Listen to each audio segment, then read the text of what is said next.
Hello, everyone, and welcome to episode 2 of Spine Chill, aka season 2, part 2.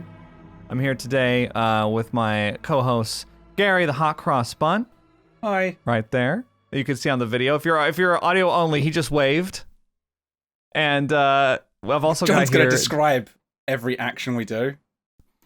Gary made a hand motion just now when he was speaking. Doug is adjusting his hat. Always. Doug, Running Man, also one of the co-hosts. And this week we have a guest, special guest, SinowBeats. You could just describe me with the captions as like Sino fiddles with his hair. That would be about 90% of my physical activity. Sino is fiddling with his hair while talking about me describing him fiddling with his hair. For us audio only listeners out there. I'm sorry. I'm just Gary smashes his hand on the desk. Gary is cackling like a cryptid in the corner. They can hear me. He's annoyed someone. They can hear me. Yeah, sure, that's true. I don't know why I would describe that. We don't need to describe the audio portion, I guess. But yes, welcome everybody. And as I said, this is season 2, part 2, because we had some unfinished business before season 3 debuts next week. So this would be our longest season to date, right?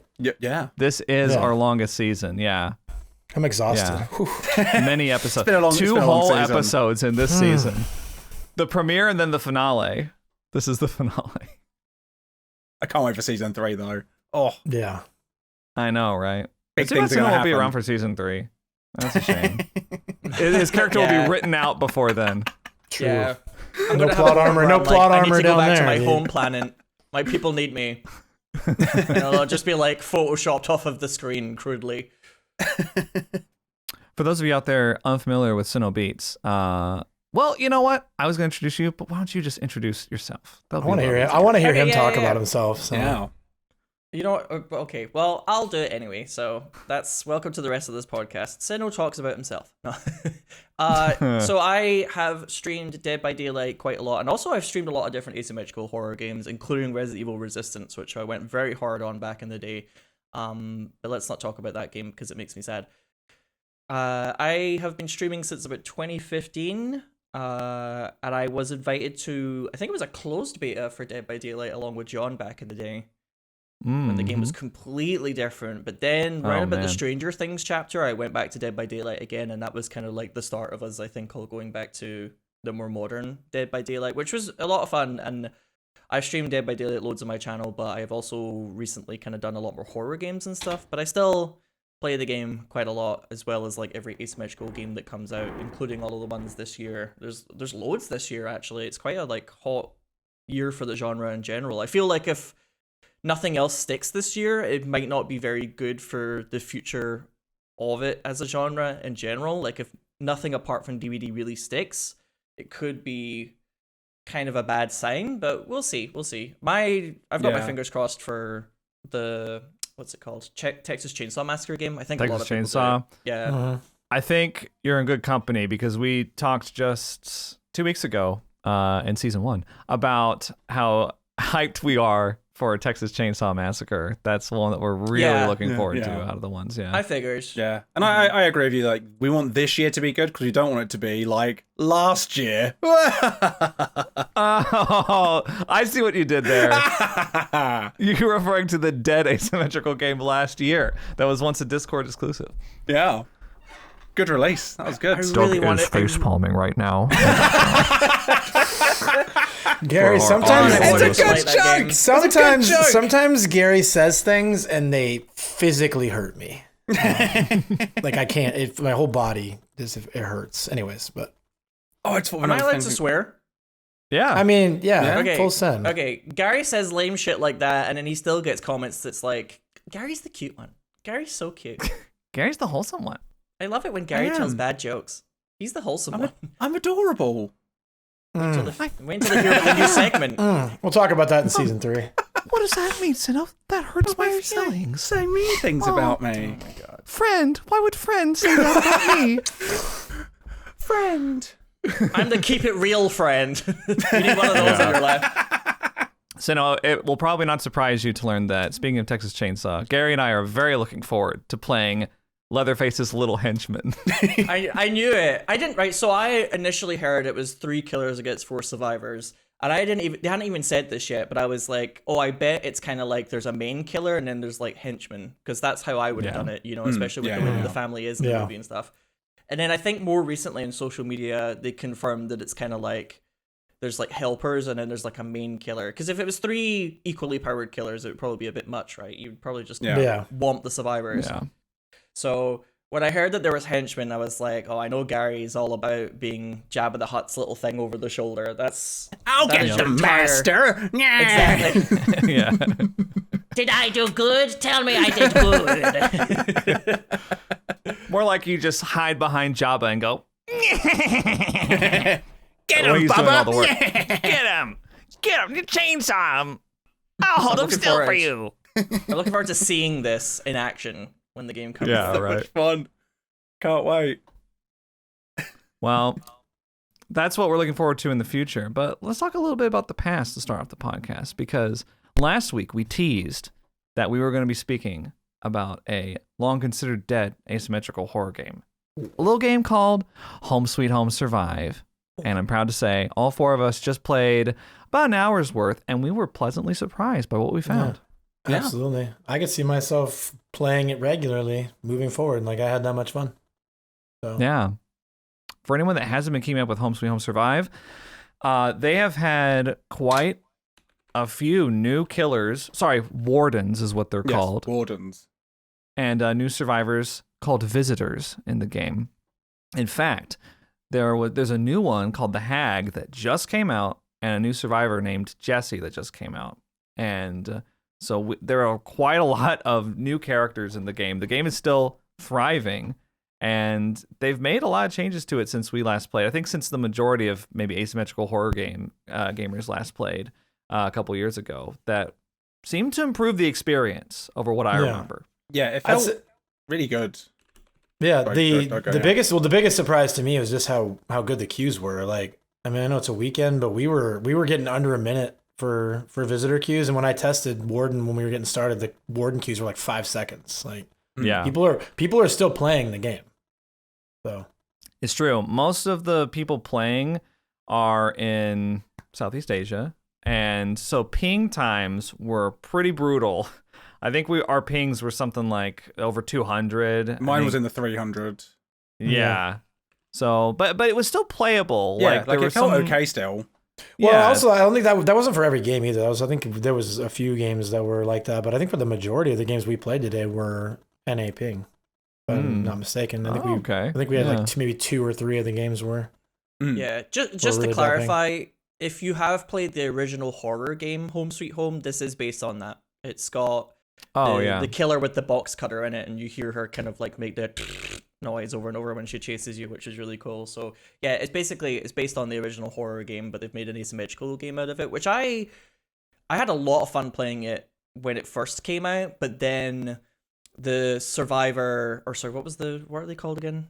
Visitors and wardens. The visitor, visitors? yes, Yeah. the visitor meta, very quickly they realized that if you all take wooden swords and they beat the shit out of you as the warden, they can just win like that. They can like infinitely stun lock you, and also there was a lot of like infinites and things like that. So it was kind of a problem. I don't think it was very fun to play as warden once people realized how to play the game correctly. You could just kind of like continually run the warden's ragged sort of thing, but they seem to have changed quite a lot in regards to balance. I've noticed that, for instance, the kind of warp points that visitors can use to go through like a vent to appear somewhere else, they now have a cooldown period, so you can't just abuse them to constantly not get caught by the warden. They've also made it so that items in general feel... It's not like items are like rare, but it seems like you get certain items a lot more. And for instance, healing was really rare when we played. Yeah, I think I saw like the entire time we played, I saw 2 heals. I got 1. Yeah. Which did actually So like save me definitely- the game, but And I never saw a sword. Like, I never got a sword. You I got a few Oh, swords. really? I got And quite a few swords. I remember back when I was playing when the game first launched, like when I would play Visitor, you would literally just have like hallways that were just like sword, energy drink, Yes. sword, Yes, heal, yeah, sword. yeah. You just they'd be like, go to the hall, and you'd run in and just pick up whatever you needed, do it, and move. And it feels like they've definitely balanced the game more around like starving out items and weapons. So like good items and good weapons are like premium now instead of just everywhere. Yeah. Yeah. Some of the items that I remember from the item hoarding days back at the beginning are no longer in the game. Like I didn't find the one that the string that you could put in the doorways that stuns I found the one. killer when they walk. I found one. They were once. still in it. Yeah, I got they one. were- The they first were still game, around. the first game we played, I found one and I set it up near where we were working on Oh, the. okay. Yeah, on the table. they're Well, I guess I really still rare have now, them, though. but they're, Rare. yeah, they're much more rare because I remember playing Killer in that game when it first released, and like you would go against a four visitor squad, and they would just like have a runner that you would chase, and then the other ones would just set up stuns. Like you walk through a doorway, get stunned, take a couple steps, get stunned by somebody with a sword, take another couple steps, get stunned by someone popping out of a locker, which is constant getting stunned, and that's kind of why I stopped. Yeah, it was playing very that punishing to thing. play Warden when it was first kind of around. Yeah, I'm disappointed. I'm disappointed that I didn't get a chance to this week, and I will play this week and report back next week. Like I want to try Warden out again because I played Warden at launch, and like you guys said, it was just did not feel good. I might even give it Yeah. more of a play in the week. 'Cause Yeah. honestly, I quite enjoyed playing it today. I mean, we'll talk about the pros and cons of where the game's Well, at, because like I think there's some yeah. stuff that we can learn that could maybe go into some other asymmetrical games like Dead by Daylight. It's What's definitely Dead by got some Daylight? weaknesses still. Is that, what's What's This, Dead by Daylight? it's Is this that, young up and coming asymmetrical horror game. You'd love it, Doug. I should try it. Yeah. Yeah, I've never Another played one it to look before in my forward life. to. I think you'd be like a duck to water. Sino holds up his Dead by Daylight T-shirt to the camera. Don't say John isn't good to you out there. Making sure everybody has included Everybody on, like, listening on hilarious joke. Spotify, I'm thinking about you. That's right. It's not just about the people on YouTube. No offense, people on YouTube. We love you. Don't leave. Don't. Yeah, you just, You've you already just got, lost. like, You just three lost games. 1,000 subscribers. So Yeah. Yeah, Yeah. exactly. What do you say? John's all about Spotify now. sold Traitor! out to Spotify. Spotify crumbs on YouTube. I knew he hated his YouTube subscribers, and this just confirms knew it. See it on Reddit. He goes out of his way to interpret things for the Spotify people. What's that about? Yeah, so Home Sweet Home Survive, actually, we had a decent time with it. I'm Yeah. surprised. And like Doug said earlier, a big positive. Instant queue times. Yeah, that was really it's- nice. Refreshing, actually. I think Oh, it's because there was no matchmaking taking place. It was not trying to pair us up with anyone of like equal skill. It was just like, yeah, literally anyone. Yeah, will we get got you in some. a game. We clearly got some new killers and also some experienced killers. I Bit was of chaos. surprised.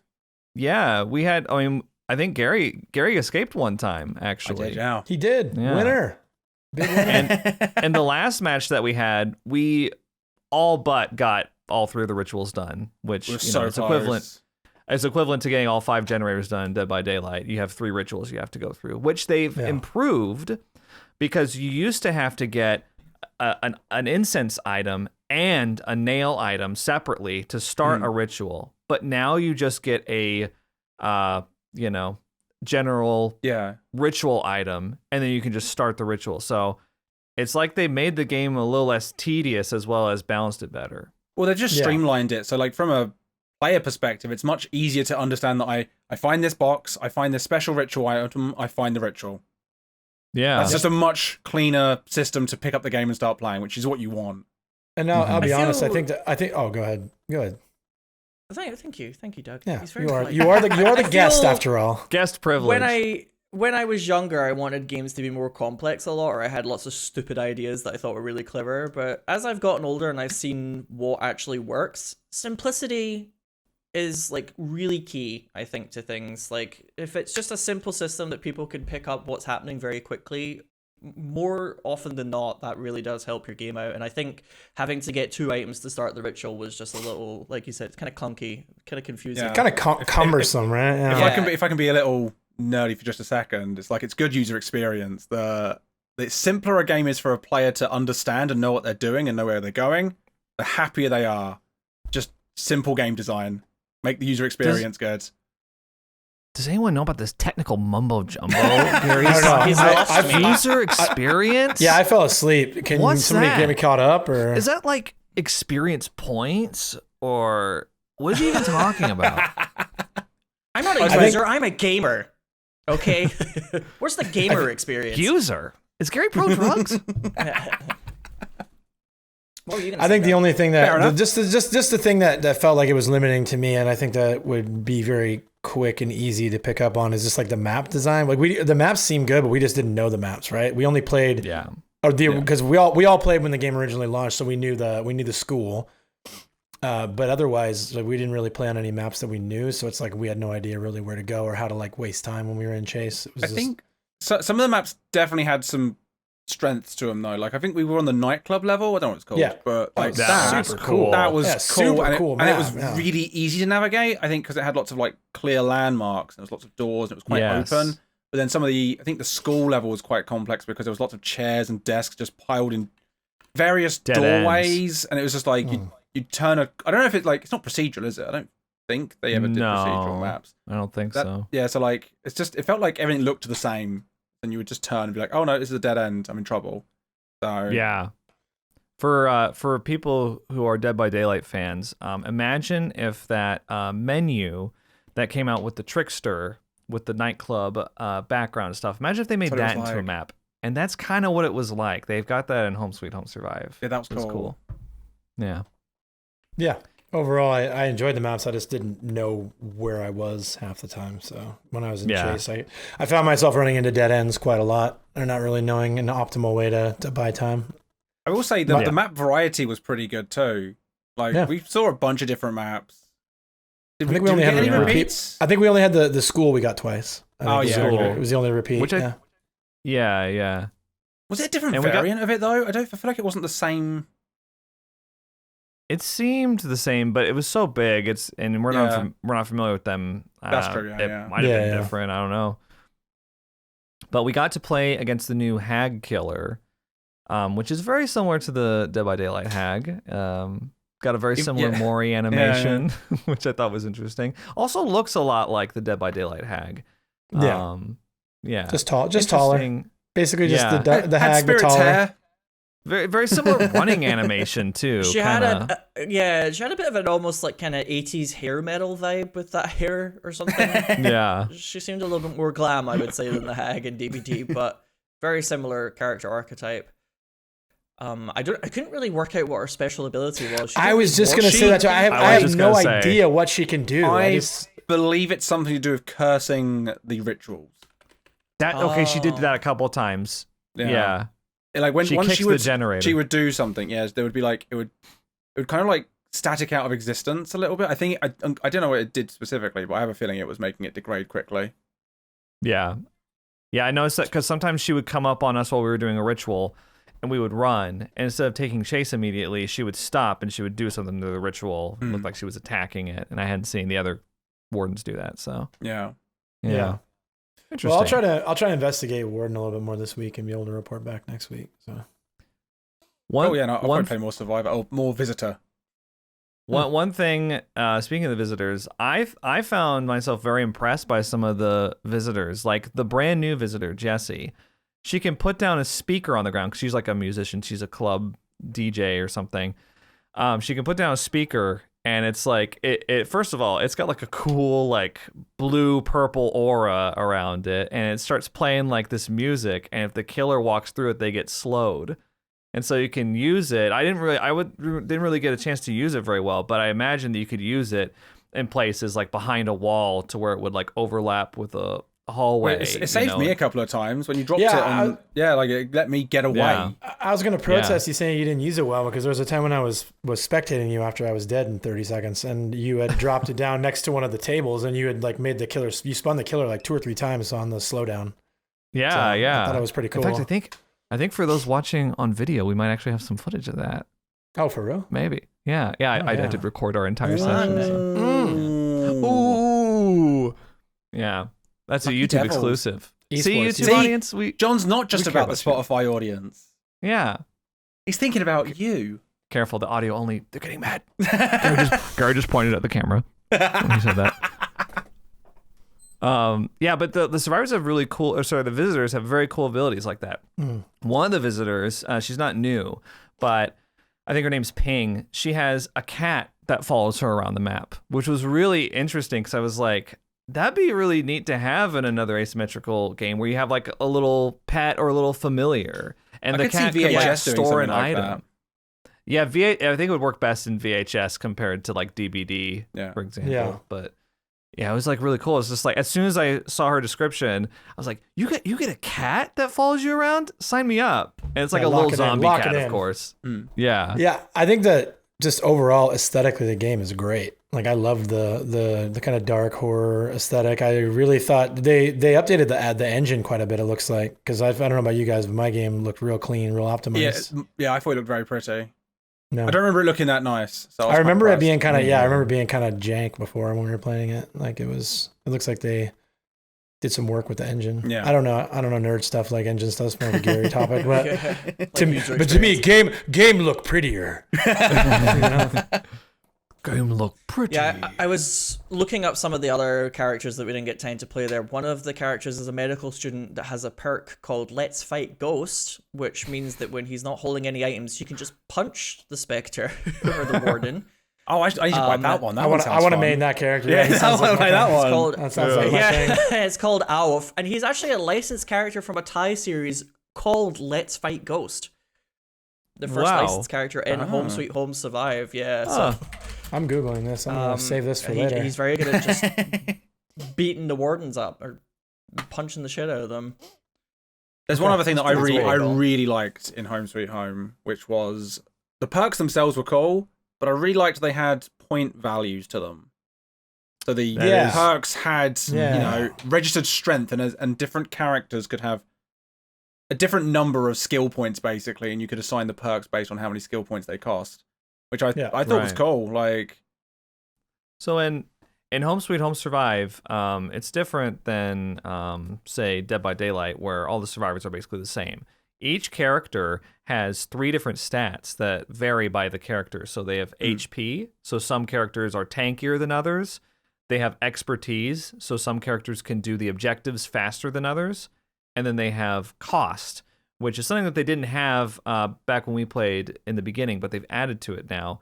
And cost can be anywhere from like 5 points to 6 points, I think. I think it only varies by 1 from what I saw. But each perk takes like between 1 and 3 points. So how many perks you can equip depends on the cost stat of the character you're playing, which is kind of a neat way to do it. So you can't just be like, oh yeah, I'm just going to equip the 3 strongest perks. Done. Yeah, it stops like a really strong static meta to an extent. Like if you want to take what is essentially balanced landing, whether it's superhero landing. Superhero landing is what the perks you called, take that one. It's not balanced landing. It's definitely different. Yeah, okay. Yeah. But like it limits what else you can take. So you don't take, the head-on equivalent or the overcome equivalent. And I quite like that. It makes it easier for the game developers as well if there's a perk that's like, okay, this perk is just, it's the meta, everybody's using it, so it's like they could increase the cost of it slightly. So it's like, yeah, you can use this, we don't have to make it weak anymore, but we can make it so it's more restrictive if you choose to use this really strong perk, and it makes it easier for the developers, I guess, to balance things as opposed to being like, oh, we have to gut this perk because it's too strong and everybody just like if they had Dead Hard in the game, they wouldn't have to gut it, they could just go, old Dead Hard, I mean. They could just go, it costs 5. It's the only perk you take if you want to take that. Yeah. Or conversely, perks that are like maybe not as impactful, you can make them really cheap. So it's like, oh, there's a reason to be like, you know what, I'll add this to the layout because I've already used up most of my points. And of course, the characters have different costs, as you said, John, as well. So some characters that have weaker powers might be able to equip a lot of perks, whereas the ones that have really like game-winning powers, they don't really have as many perk slots or as much points to spend. So I think it's quite a clever idea actually to make it so that they can balance things easier without having to just like change how everything works all the time, which can be a bit of a problem with Dead by Daylight where it kind of swings sometimes. Like this recent update has made some perks that were the meta be like borderline useless, and I think they just overcompensated. Right? Like, Iron Will. Oh my gosh. Woof. Save for the Dead by Daylight segment. Oh yeah. But no, I thought that was pretty clever, and I like how I am quite a fan personally. I think one of my biggest criticisms of Dead by Daylight on a fundamental level which this game has, is like I always quite like when the survivors have like different powers or stats personally. And I know there's a little bit of that in DBD, but I just think it's a little bit more fun where you're like learning a new character and how they play. And I think it adds this kind of like fresh thing where after you play a survivor for a while, you're like, okay, I'm going to try and play this survivor and see what their abilities is like, rather than being like, oh, it's kind of just a skin, really. Right. So Yeah. it's pretty cool. Like I played as like a maid who had the ability to dance when she heals people to turn it into like an AoE, which was very gamer. Her design is very like cute maid in like a maid cafe in Japan kind of vibe. But you know what? It was good fun. I kind of liked it. So Yeah, see, I'm I didn't with even you notice, to be honest. I'm with you on the idea of John would never. I'm with you on the idea of visitors being unique and having a power, but my only concern with that is that turns like a character meta into a thing. Like people are always going to play the ones that have the strongest powers, and then you're going to end up having most of the visitors be like ignored. So they have to make sure that those powers are very like maybe subtle in power, so that it's kind of a 6 and 1, half dozen of the other instead of Just choosing. make- You know, I've heard it The since ugly dudes have the best perks. Ugly dudes have the best perks, and the cute female characters have the worst perks. There you go. You'll get your balance. There's That's the right. thing. Yeah, I guess okay. Sinnoh's tired of the That's how you cute do it. female characters. I'm just saying, like, not everybody needs to be Fung and Nia every single game. Says the at guy who played the IMR. maid every game while we played today, though. Yeah, 'cause like, she was you're good. acting. You see? Yeah, that's what I'm saying. You're acting above That's it, how but it you're works. doing the same thing. Well, not everybody has to play the cute Me and Doug character. are just Tim Mains. Tim's for life. We even got Tim Tim Ma- dailies. We got Tim dailies. It was destined. Yeah, I do think that games like Dead by Daylight, you know, could maybe not with like exclusive perks to the survivors, but some sort of flavor would be nice. Some sort of like exclusive flavor. It could be Do you think something it'd be- really small. I know Like maybe we're a moving into bonus a animation when they do something. I was about to you say know, we're like moving an into a unhooker. DVD direction, but could it be like if it's their perk, it's more effective on them? Like imagine They get an Meg gets a little bit additional- more out of adrenaline than anyone else gets out of adrenaline, or sprint burst, for example. You guys heard it here first. Gary wants to buff adrenaline. You hear that, Killer Mains? I'm just saying that, you know, that's the Typical way to fix. survivor main. That's the fix Typical. for Iron Will. Is it Jake? It's Jake's, isn't it? Iron Will. Yeah, Yes. Jake. Yeah, just let him have 100%. Yeah. Let everybody somebody have plays It's an 100%. idea. For the love of God. Yeah, but at least when you play against Jake, you'll have like an idea of what they might have. The problem with Yeah. DBD is every survivor has the same shit, and the only one you could really predict back in the past was Laurie having DS, but Yeah. Yeah, Oh, I suppose DS that now. might be. Yeah, who takes DS now? Exactly. It would maybe be a bit of a problem for certain characters like Elodie having deception. If you know that she's got deception every time, then you're much more able to play against it. But part of the strength, I guess, of DBD is like, although a certain survivor is more likely to have a perk equipped because of Bloodpoint concerns, I could have deception on any character. So it makes it easier for me to play with the killer's mind a little bit rather than being like, oh, there's Elodie, she's got deception, so I know to look out for it, kind of thing. But if you go against Elodie, you're probably more likely to assume they had a deception anyway. Yeah, that is true. That is Yeah. true. But I could have deception on like Leon, and Yeah. the killer might have a minute where. Oh, yeah, they're I'm not saying they like, shouldn't have those perks. Just like it might be fun to. There was a little reason bit to play a stronger different on the- survivor. Original character, yeah, like their Yeah. signature perk or something. That could be cool. I like flavor. I'm definitely a big fan of like different ways to have flavor, and like cosmetics are a big part of that. And I think DBD has realized that more and more. But Oh, their cosmetic game's getting real good, I think. I just it's the charms. I just don't really care enough about charms. I don't care about the think charms. They're visually impactful enough. I like. So I we're don't moving equip into them at DVD's all. territory now, but I don't mind the charms. I quite like some of them. I don't Like- hate them. I struggle to care that much about them. I like the cute ones. Like there's a little bumblebee one now that I quite like, and the little rainbow bird. I just, first of all, the problem with charms for me is that there's like 2,000 of them. There's so many. There's no way to sort them. They're sorted by rarity, but it's like, who remembers the rarity of what charm? You know what I mean? Yeah. I find it overwhelming. They released so many at one time back when they were introduced. I just don't equip any of them. This is where Yeah. they should add like favorite lists, which I think you've spoken about in the past, John. Not on the podcast, but in the past, like having Yeah, favorites system favorite would be. perks and stuff that like are shown like- at the front. It'd take 2 seconds for them to implement. But let me have it. Into the Fog. Yeah, I think a favorite system would be good, or a search bar of any kind for not only charms but perks. But yeah, we're getting really far. They've been told. Trust me on that. They've been told. They're looking at it. They're looking into it. Doug has some stern letters. I saw a really funny tweet. I saw a really funny tweet this weekend that said, "No place on earth is more depressing than the last page of the charms tab," and it showed like the garbage, like the gray charms at the very end. Like it's so funny. It made me laugh out loud. The bronze coins you could hang on shit. Exactly. No place on or whatever it is. It's more depressing than the last page of the charms tab. Like I thought that was really funny. Yeah, a major bugbear of mine. I'm like, I really wish that they would consider adding more emotes to DVD. I think that would be easy money for behavior. I really do. Yeah. Sell them. Sell the emotes. That's it. I will pay for Bim Bam Boom in DVD. I know. I can already hear the argument against it though, which is like they're already teabagging at me. Meh. It's like in Fortnite when you get killed by someone and they do Bim Bam Boom over you. It's funny. Like it takes the seriousness out of the situation. I feel like this is a situation like, if you go somewhere like where there's a warm climate and you're from a cold climate, you're like, oh, it's so hot. But the people that have lived there forever are like, this is just the way life is. And I think that's how Fortnite is. Like since the beginning, Fortnite's had all the emotes, and so people are just like desensitized to it. Nobody feels anything anymore. But for a long time, DVD's only had teabagging or possibly like locker or pallet spam. So people are just more sensitive. Like they're really sensitive in DVD for some reason. Yeah. Like, but I think we need to do some exposure therapy here. I'm down. You know me. Like there's no one that's more into BM than I am. So yeah. If people are upset already, by crouching, or as Doug referred to it, teabagging, because he's like cut out the middleman here. It's the teabag button for Doug. Yes, absolutely. If people are already upset by that, why not just add the emotes then? Yeah, right. People are already upset. So let me press a button in the game that says "Eat shit killer." I want the most obnoxious emotes possible in DVD. I want to see if I'm at the exit gate as Survivor. I want to shake my ass at the killer. That's what I want to do. That is one negative about it. Is if in Survivors don't just leave when you're playing killer.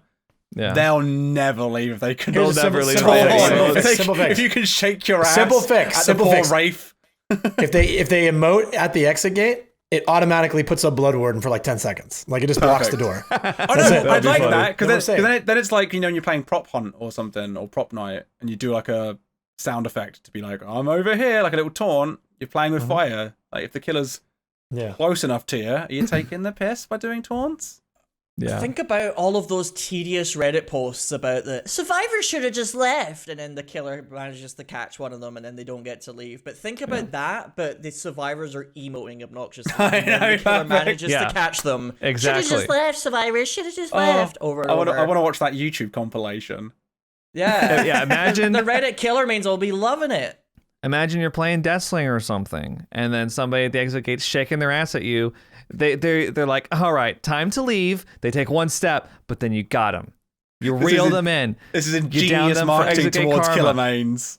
This is what you gotta do. This is what you gotta do. Gary and I have learned. Yeah. To blend in. And then you can hook the person who is shaking their ass, and then you as the killer can shake your ass when they're on the hook. Yeah. You can grind up and down the survivor.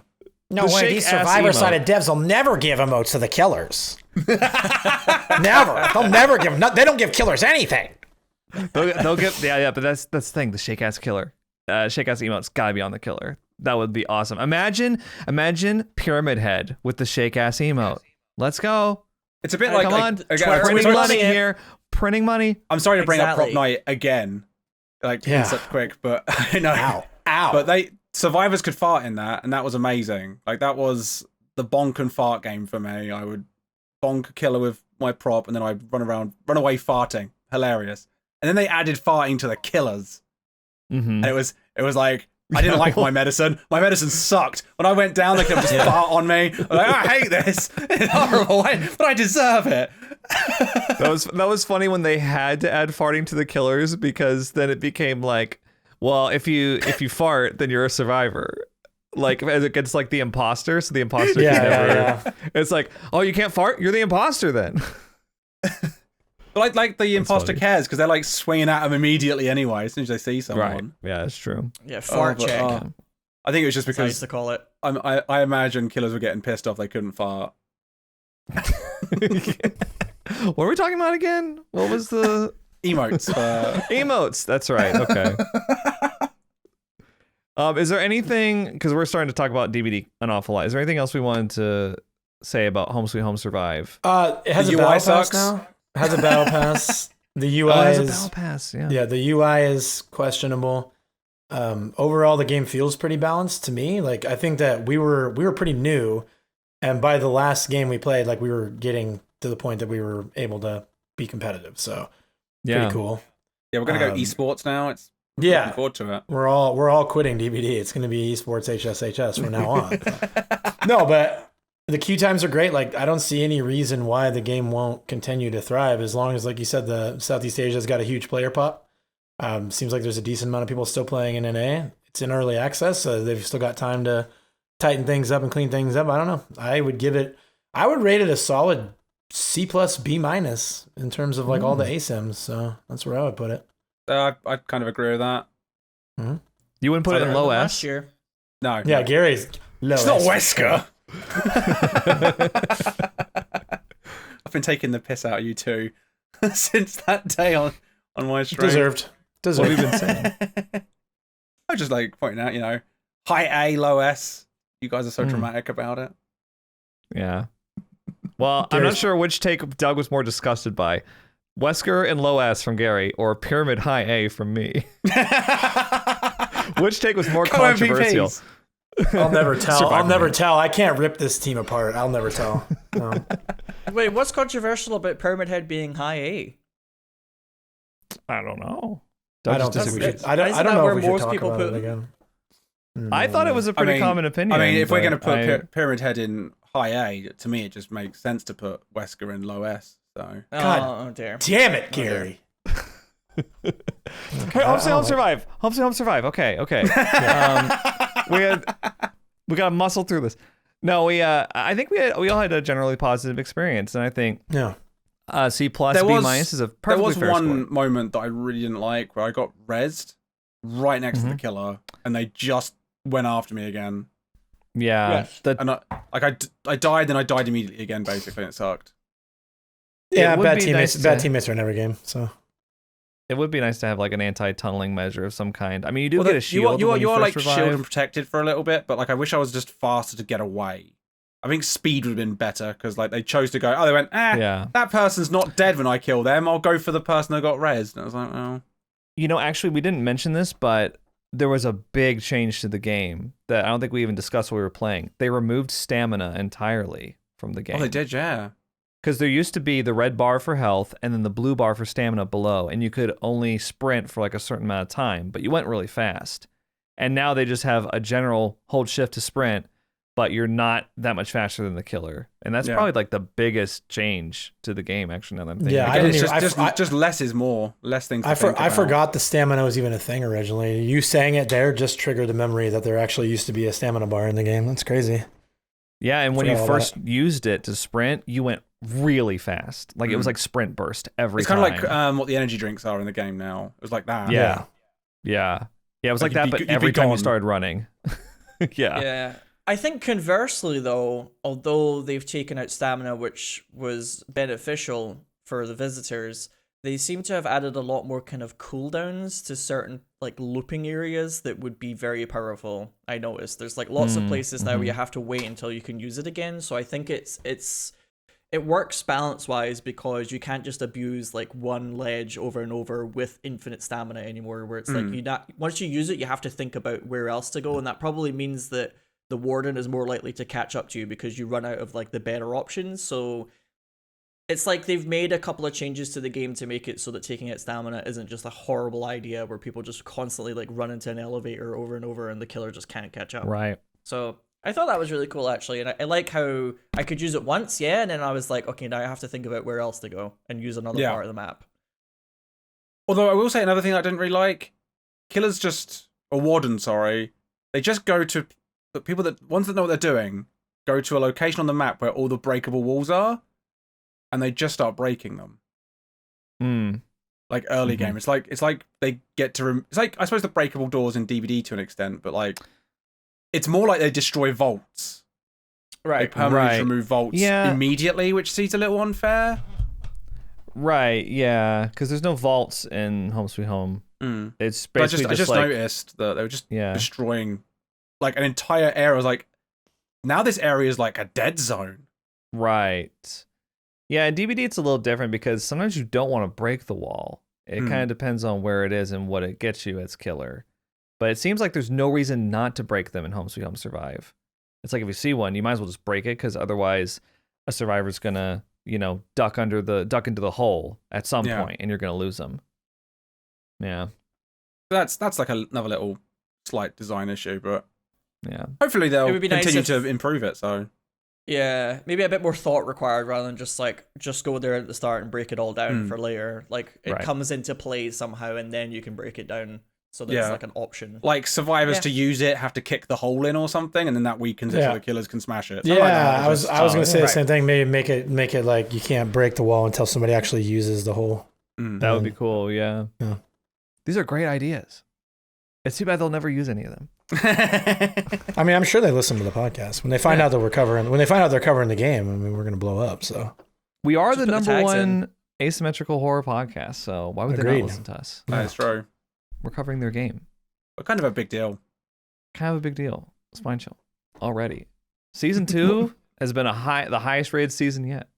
I mean, we are a pretty big deal. John and I, Yeah. Gary, that's true. Yeah. You too, Sinnoh. You're a big deal. True. I was gonna say this is probably the beginning of the end for you guys now. They'll be like, oh, they've reduced themselves to getting wacky co-hosts on at random for the novelty. That's the end of the Spine Chill podcast. I liked it when it was just the three lads. I like bringing in guests. I like the old Spine Chill. Yeah, I like the. Season one, they really peaked in season 1. Yeah, Everything season downhill 1 was after the that. best one. What happened between season 1 and season 2? They became different people. They And don't even changed. get me started on season 3. It's like season 8 of Maybe Game in of future- Thrones. Ugh.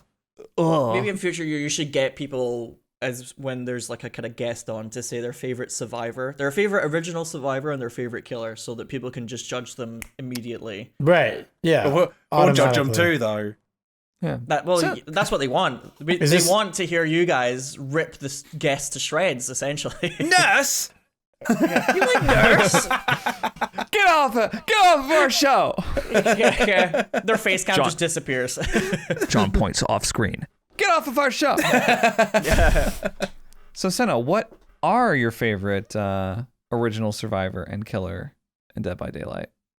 I think my favorite original survivor is Felix. I can feel Doug's menacing aura for saying that. And I think my favorite Doug killer shakes is his head. Yeah, it looks very sad. And my favorite killer is probably Pyramid Head because Yeah. I feel very clever and skilled if I use him correctly, but he's not super easy. It takes some getting used to and some prediction ability as well. But when you do get good with Pyramid Head, you feel like a gigabrain genius. I hear he's Very high A. satisfying. Who would you say is your favorite original killer, like DBD original killer, not licensed? Okay, that's a good point. I really like Plague. I think she's a interesting. Aesthetically, I love the idea of a tall, beautiful woman who's disgusting, which is what they've gone for with her. I think that's really fun and interesting. And she also, it's kind of like getting a ball rolling with Plague. It can be difficult, but when you do get everyone infected, you feel like very overwhelmingly powerful. But it takes some setup, some strategy to do that. And with the recent changes to her to make her a little bit more usable, I really enjoy playing her now, I would say. You know, Otts puts Plague in high A, up there with Pyramid. does. He is very He's powerful. always been I love a big Plague. fan of Plague. I love Plague. One of my favorite killers to go against, one of my favorite killers to play. I wouldn't echo I enjoy playing against Plague, but I do like No, me playing neither. Plague. Yeah. Yeah, I don't like I playing enjoy against Plague. Plague. I know I'm in a minority of people there. A lot of people don't like Plague. It's mostly playing in solo queue versus Plague that I don't like because everyone has a different standard. It's almost infuriating about when to cleanse and when not to cleanse, and I find that I'm never on the same page with my teammates. I usually end up shouting, going, "Why aren't they cleansing? You're dead hook. Cleanse." Right. Yeah. I had one game against Plague once where I didn't get sick. I decided to play it where I was like, I'm not going to get sick once. I'm going to avoid the plague. I'm not going to touch anything disgusting. I'm not going to unhook anyone who's sick. Immersive. And I escaped, and they all died. And they're like, "Why didn't you help?" I was like, I was trying not to get sick. That was my little challenge to myself. Yeah, Gary escaped that game with like 7,000 blood points. No, I got loads. I'm a winner. I won. I won. I escaped. They were 7,000 so with mad. the escape points. Yeah, exactly. 7,000 with the. Gary He opened a telling couple a- of chests, so got him some points. Hilarious anecdote about how he let his team down. No, and no, was no. selfish. Yeah. They let themselves down. Wait. I won my chases. I got into 2 or 3 chases of that plague and didn't get sick. Just because I outlooped them and they couldn't. It's They typical all low died. MMR gameplay. I was going to say, so it was a bad plague then, is what you're telling us. Because They weren't. This was a. Oh, they weren't. I think they weren't a very good play. Like, I didn't get sick. Oh, I No, didn't you get don't sick. you don't have to tell us if you had 3 chases and never got sick that it was a bad plague, okay? Because we know. But I'm just saying the people that were arguing with me in the end game all upset, they all died. Anyway. Entitled Scary, you did a survivor, man. great job. Very good. Thank you. Not so hard, is it, Doug? Gary thinks about annoying For our people and Spotify giggles like a listeners, cryptid. for our Spotify listeners, John has a very sarcastic look on his face. Thank you, Doug. Thank you. He I doesn't forgot look about them in that moment. I'll never forget about you, Spotify. I actually, just to echo what Sino was saying about Pyramid Head, I've been playing a lot more Pyramid Head lately. I don't know why I slept on him for so long. I think it just didn't click. Like, for a long time, I would play Pyramid Head and I'd be like, oh, his power's too slow. I just didn't like him. And then recently, I think it was back when I had point redemptions on my stream for like choose my killer. Some like people kept choosing Pyramid Head, and I was like, oh, you guys, I'm so bad with him. And then I don't know why, just something clicked finally, and I've been really enjoying him lately to play. But he's always been my favorite to play against. I love mind playing game with against his Pyramid M2 Head. is so fun. I think I need to give him another chance because last time I played him, he had like a bug with his M2 where it was like a little jittery and didn't quite work like as it should. I think it was like it felt really clunky. And that was the last time I played and was like, I hate him. I'm not playing him anymore. Like, I love playing against Pyramid Head, but I was like, I'm not dealing with this. So something I've noticed about playing as Pyramid Head, and this is hilarious to me, it doesn't matter what MMR too, but people will avoid his M2 power on the ground. Like, they will literally take a hit and go down to not get infected. Because I had a daily to get like 4 cages, and it took me like 2.5 hours to get survivors to just run into the stuff on the ground so that I could cage them. Like, they will literally like you have a they'll be at the killer shack to a dead zone. They'll run to the dead zone to not get infected. Exactly. It's insane. Yeah. It's insane to me. It's, Like, maybe I it's should play crazy. him more. It's I have a Anything similar with the infection. I have a similar experience with Clown. A lot of times, not against good survivors, but against average survivors. Anywhere I throw the bottle, they veer away from. Like, if they're heading towards a tile, I throw a bottle over there. They're like, oh, I don't want to get caught in the gas. And they'll veer away into nothing. And I'm like, well, it's a free hit, bud. Like, just take the gas. It's like that with Pyramid Head. It's like, just walk over the gash in the ground, please. Like, I'm just trying to get a daily done, guys. Like, could you just run into it, please? Yeah. A It's lot always of when you got a Pyramid daily. strategy is kind of like Deathslinger as well, where it's like it's the threat of you using the ranged attack gets you results more than actually using it in a lot of situations. Right. Like, with I love Deathslinger. Deathslinger, where you pull up the gun and then you like put it back down again, and the survivors already like run off into like a dead tile because they're trying too hard to dodge you, and it's like, well, I can just M1 you now. Like, I didn't have to shoot the gun. Well, and it used to be a lot way of that for Pyramid Head. used to be way better when you could do it instant when they had the fast up and down, and then they had. I'm so glad they slowdown changed to it. him. I'm one of the people that's on like too. since they nerfed Deathslinger, I have so much more fun playing him. I think he's a great killer now. I think he's one of the best designed killers since they've nerfed him a little bit. I think he's fantastic. Yeah, I was a bit sad about the change, but from a survivor perspective, I think it felt a lot fairer because having some sort of wind up so that you can try and dodge, I think feels a lot better than just like, oh, suddenly I've been hooked kind of thing. And like the way Deathslingers can use the sound effect to like make you make those mistakes, it's much more interesting than just the immediate shot. Yes. Right. There's counterplay. Well, it gives you counterplay. Is Yeah. what I was gonna say. Yeah. I do like that you can counterplay Deathslinger now more easily, or more clearly, I guess. is more what I mean. But I don't really see much Deathslinger anymore. It's kind of like after that nerf, everyone just dropped him. Sort of the same with Spirit. It's like after they gave Spirit some counterplay, all of a sudden I rarely ever see Spirit, even though she's so strong still. I see Deathslingers occasionally. I think. Yeah, I do too, but not nearly as much as before. I think there was immediately like a bit of a backlash with everyone going, I'm not playing him anymore, he's weak. They've made him F tier. He's weak. I've ruined him. But I see more Deathslingers on average than Spirits. Oh yeah, me too. Which is weird because like she's low S like Wesker. Okay. how many killers do you have in S tier, Gary? It sounds like there's at least they're five. They're all just so there. lovely. All the killers are so lovely, and they're all S tier to me. You have 4. They're my favorite. Wait, you have 4 killers in S tier. Yeah. So Nurse, Blight, Huntress, and Wesker? Huntress, Spirit. Oh, I thought you said Huntress for a Spirit's second. S-tier. No, Huntress. I don't know why I thought you said Huntress. That's why I was like, what? Okay. Spirit makes sense. Like, once I asked Gary, I think, Gary, you were on a particularly, like, I'm frustrated with DBD moment, and I asked you what killers you don't like playing against, and you mentioned, like, half of the cast. No. There's, like, a good solid quarter of them where I'm like, oh, they need to be more fun for the other side as well. Like... Name names. I want to hear some Bird names. Lady. She ruins every loop she touches. Pinhead ruins every game he's in. Especially 5 slowdown Pinhead. Worst thing in the world. Worst thing in the world. You heard it here first. Nurse is just a broken mess. I hate Nurse. She's like beyond S tier, as we said last week. S like plus, S++. Yeah. Gary's like, famine? Nah. Going against a high MMR nurse? Oh, that's the You haven't known stuff. suffering till you've been slugged by a nurse at 5 gens. That's the worst thing again? in the world. Well, I think you need to just get over it a little bit. I'm afraid.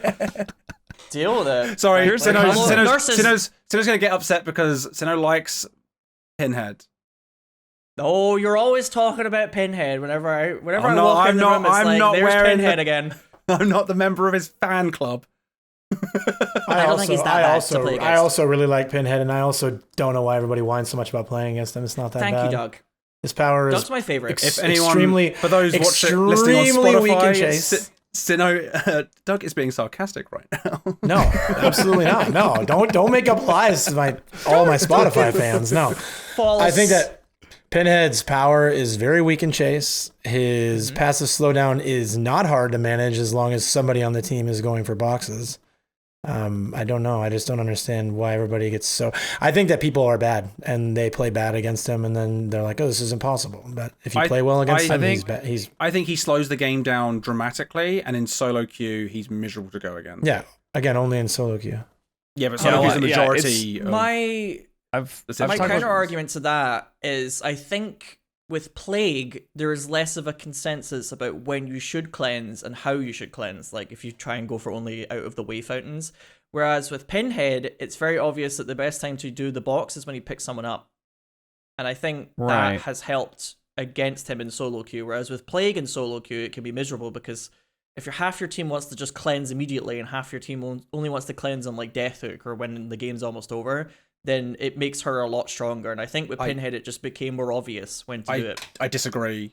Just because Pinhead, the problem is you've got 4 random people who aren't communicating on gens or in chase, not going for the box because the objective is important. And if it's like, when you go to unhook someone and everyone's there, like, no one's doing gens, we're doing nothing now. Like, it's like that with the box. I've gone to it and seen like everyone running for it. It's like, oh, this is great. I've never seen so many people going for it, but it's like now we're not doing anything, or vice versa. No one goes to the box. If I was low MMR, then I would have a problem as well. True. I know I'm not low MMR survivor. I can talk about the killers I go against. I know names now. I'm very comfortable with my MMR. Killers like what? Bird Lady? No, like the best players in the whole world. You were about to say there. Well, I've gone against the best pig. I've gone against the best blight. That's true. When have you gone against those guys, Sinno? Just saying. I've played against Lilith Omen. I got crushed. Big surprise. Oh, I escaped. But I went against those. Oh, Gary escaped. Oh my god. How many times one did of you them. escape? I've escaped against Lift like 2 or 3 times, I think. I've died a 2 lot or as well, 3. though. 2 or 3 hatches then, huh? Good job. I had a 2-gen chase against him the other day. Oh my god. Gary's I'm so cracked. happy. And that was all Just the pallets on the map, right? Just to But just to back up Gary. Doug doesn't here, like but- to accept that there's any kind of counterplay to Blight.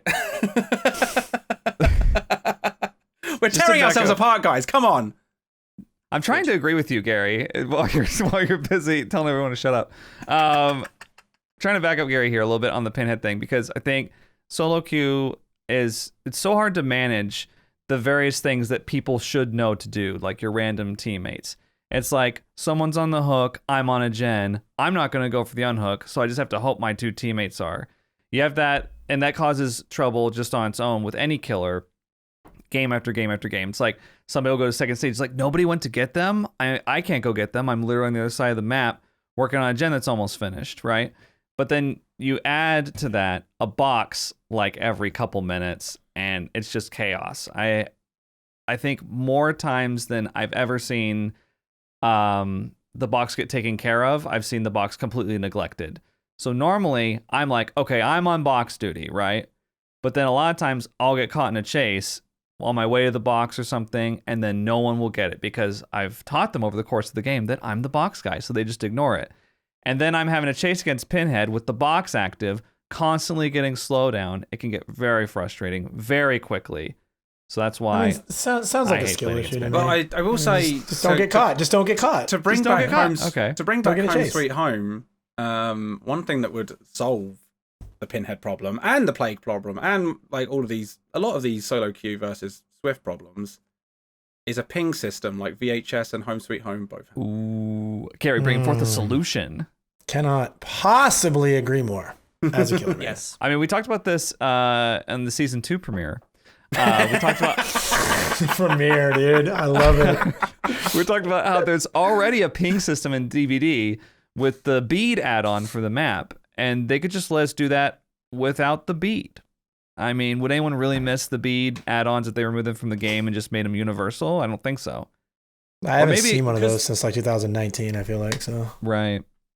They're planning to add that thing as well where the UI will show you doing a certain action as well to your teammates, right? So you can see when somebody's working on a supposedly. generator. Yeah. That's Yeah, what they have been teased cooking up for a that while. idea. An action indicator and a ping and things like that were teased a while ago. So I wonder how that'll work in practice though, because I don't know where I don't follow that on VHS. Obviously, when that's in the bottom left, I rarely really look at where people are and what they're up Right. to.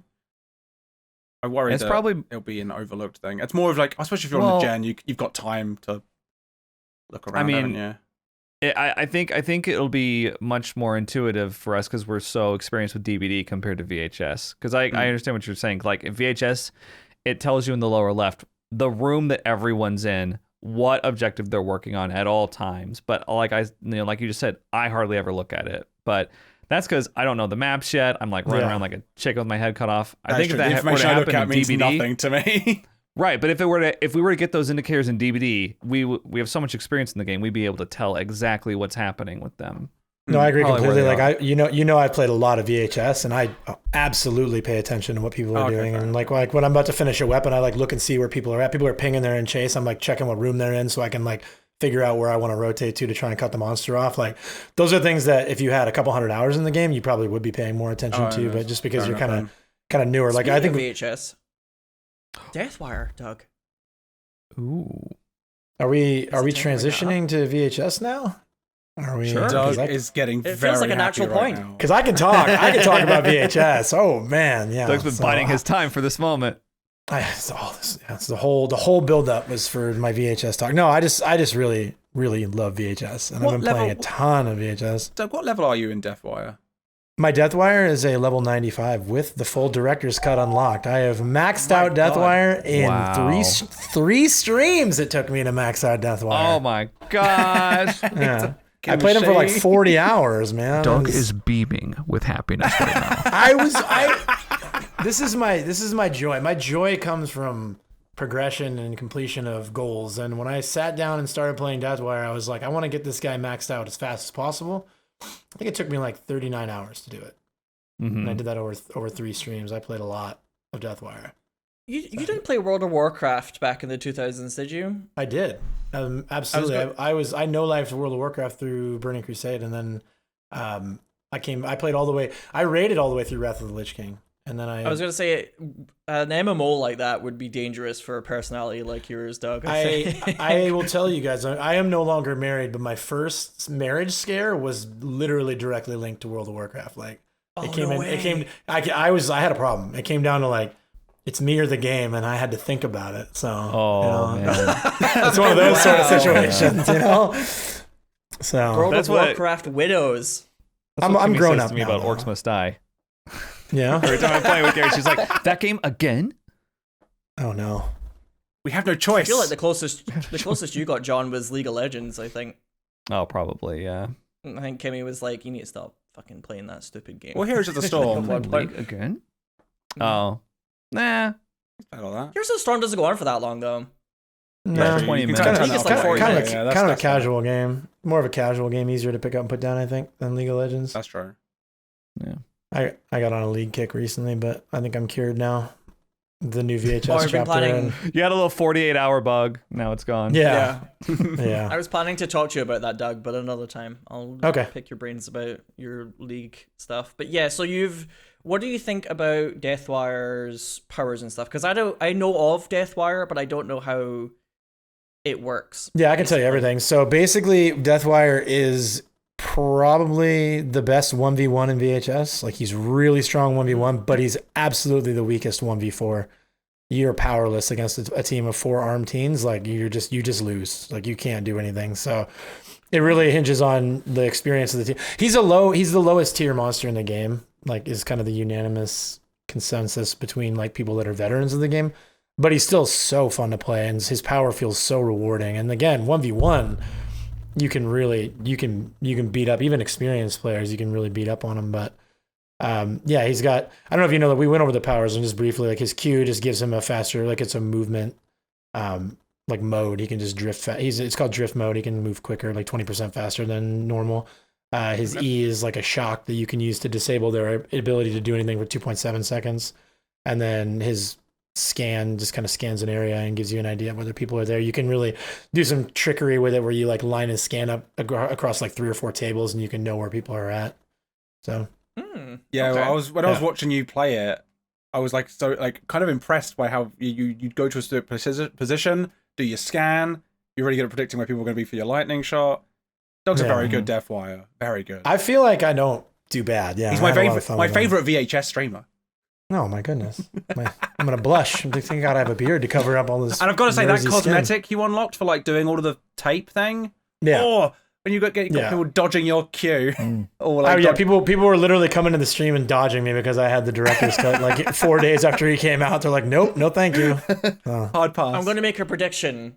Doug is going to be the second dual fog whisperer / rewinder after I think Granny probably is the first that I can think of. No, Lily Pie is also. She's also a fog whisperer and a rewinder. The third. It's going down here. The 20th. The third. Dual fog whisperer / rewinder. You heard it here first, folks. So why is he weak against 1v4? Just because his the shock, the E, is like his primary way to stop him. Because he has no way to defend himself. Like he doesn't have, Wart's got the armor, Werewolf's got the howl. Right. He has no way to defend himself outside of the shock. And the shock radius is so small, even with 2 charges, you literally can't hit all 4 if they space properly. Like you're always gonna have one guy that has a weapon that's ready to like defend and either slow you or like set you up. So yeah, I mean basically, I've had some really good like 2 and 3 man shocks before that got me hits, and that feels amazing. But when you have experienced teams that are communicating and they know spacing really well, like there's just gonna be no way that you can defend yourself against 3 or 4 armed teams. They're gonna spread out, and you're always gonna have to deal with one guy with a ranged weapon, and you just die. It's right. You kind of, to beat a good team with Deathwire, you really have to have a really strong early game and like have them consistently having to like play from behind and not just be able to like set up. If you give them time to set up, it's over and you just lose. You shock someone and then somebody runs out behind a wall that didn't get shocked and blows you up, kind of thing. Exactly. Like issue. before you, because you get a slowdown on the shock, right? Before you even catch that guy, somebody else is able to come up the stairs and whack you and slow you down. So that's maybe something that they'll have to think about in the future for VHS, because I think a lot of the killers, they had like a kind of AoE defense, right? Wart has the armor, Werewolf has the ability to do the really loud shout, and then Dollmaster, Dollmaster's kind of like a different beast, but it's like it's warping around and things like that, Yeah, they just teleport away. They can teleport away like right in the middle of a fight and can just teleport to one of the other dolls. So everybody has a defense mechanism, but Deathwire. But I honestly feel like the game is balanced well enough to like, you can still win. I mean, I still win the majority of my games with Deathwire. Like, even though I'm sort of a newer monster player and stuff, it's like, it's not bad.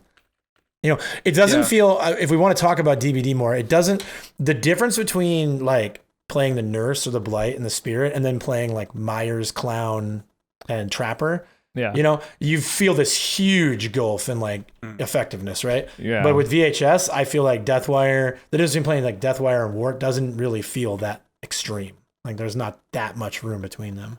That's good. So, yeah. I will say, like, VHS is so well balanced. Like the core loop of it's really good. Like, I'm always impressed by it every time I see it. I'm like, it's just well the maps done too. For a 4v1. They've done a very good job. The maps are so good. Like, and I know that you guys, I'm the only one that plays like primarily killer here, but like when you zone into a map in DBD as killer, it's literally never like, oh, thank God it's this map. It's always, thank God it wasn't. Thank God it's not that map, or at least it's not that map. Like, it's not Garden of Joy. Yay! Exactly. Yeah. It just feels like there's so many problematic maps for playing killer. And whereas in VHS, like the worst map is still better than the best map in DBD, in my opinion. Right. So that makes sense. It's a huge benefit. They obviously, I think that the people that design the maps in VHS, it feels like to me, play a lot of VHS and can kind of foresee problems with maps and avoid it out of the gate. Because the brand new map, Eviscerator, fantastic. I think that's part of with VHS. I get the impression that it's looking to try and be balanced. DBD, I think they have esports dreams in VHS, and I don't think DBD has that at all. I think DBD is like the casual party game version. I think DBD has a split objective. I think there's a half the team that want it to be like esports, and half that are like, nah, it's casual. Not worried about it. I would agree with that. Yeah. But yeah, VHS, huge thumbs up. I literally got up this morning, just got back from a trip out of state, and I woke up and I was on VHS within 30 minutes of waking up, and I was playing. I was DMing these guys like, I'll be like 10 minutes late. I'm in a match. I'll be right there. I was wrapping up another 4K before joining. Never stops the grind. I was playing teen this morning. The teen queues. That's another thing that we could talk about on VHS. So then when they dropped the monster, the teen queues shot through the roof. It was like super fast. Like everybody was playing the new monster. So teen queues were just rapid fire, right? And I remember being really excited about it because it's a good thing for the health of the game for people to be able to play the teen side. And I was wondering at what point is the other shoe going to drop and people will now be just back on teen and the queues will be bad. My queues this morning. That's a really good sign. Lightning. That's I got one Deathwire. I got a Deathwire, I got 2 Warts, and I got 2 Dollmasters. And so it's not like the people that were playing Deathwire are coming back to I think they're starting to play other monsters. Like with the patch that came out, they released a new monster, the new map. They also did some wholesale monster changes. They added the plague system as like a baseline system now. So instead of just bringing a plague prize item, you actually just get one for getting 8 hits in the game, which is almost like a little mini game. It kind of incentivizes you to hit and run, which is the way that the game is designed. And so between that, the ability to like punch the machine, so it makes it harder for that. Yeah. Can you explain what the plague thing means? Sure. So a plague prize is like a DBD equivalent of an offering. You bring an item into the game and they each have like different powers. One of them causes people to bleed out faster on the ground. One of them causes your cooldowns to come back faster. One of them causes the tables to be jammed, so it takes them longer to make weapons. They're just these different, basically like baseline killer buffs the killer in the game for a short time. It used to be you had to unlock a prize box to get one of those and bring it as an in-game offering. Now, if you get 8 hits, you get one automatically. You just get one to use. And it's just RNG which one you get. And there have been like countless times where I'll have 3 people on the ground and I'll get my hit and then I get agony so I can slow down or make them bleed out faster. And it's like, feels really good.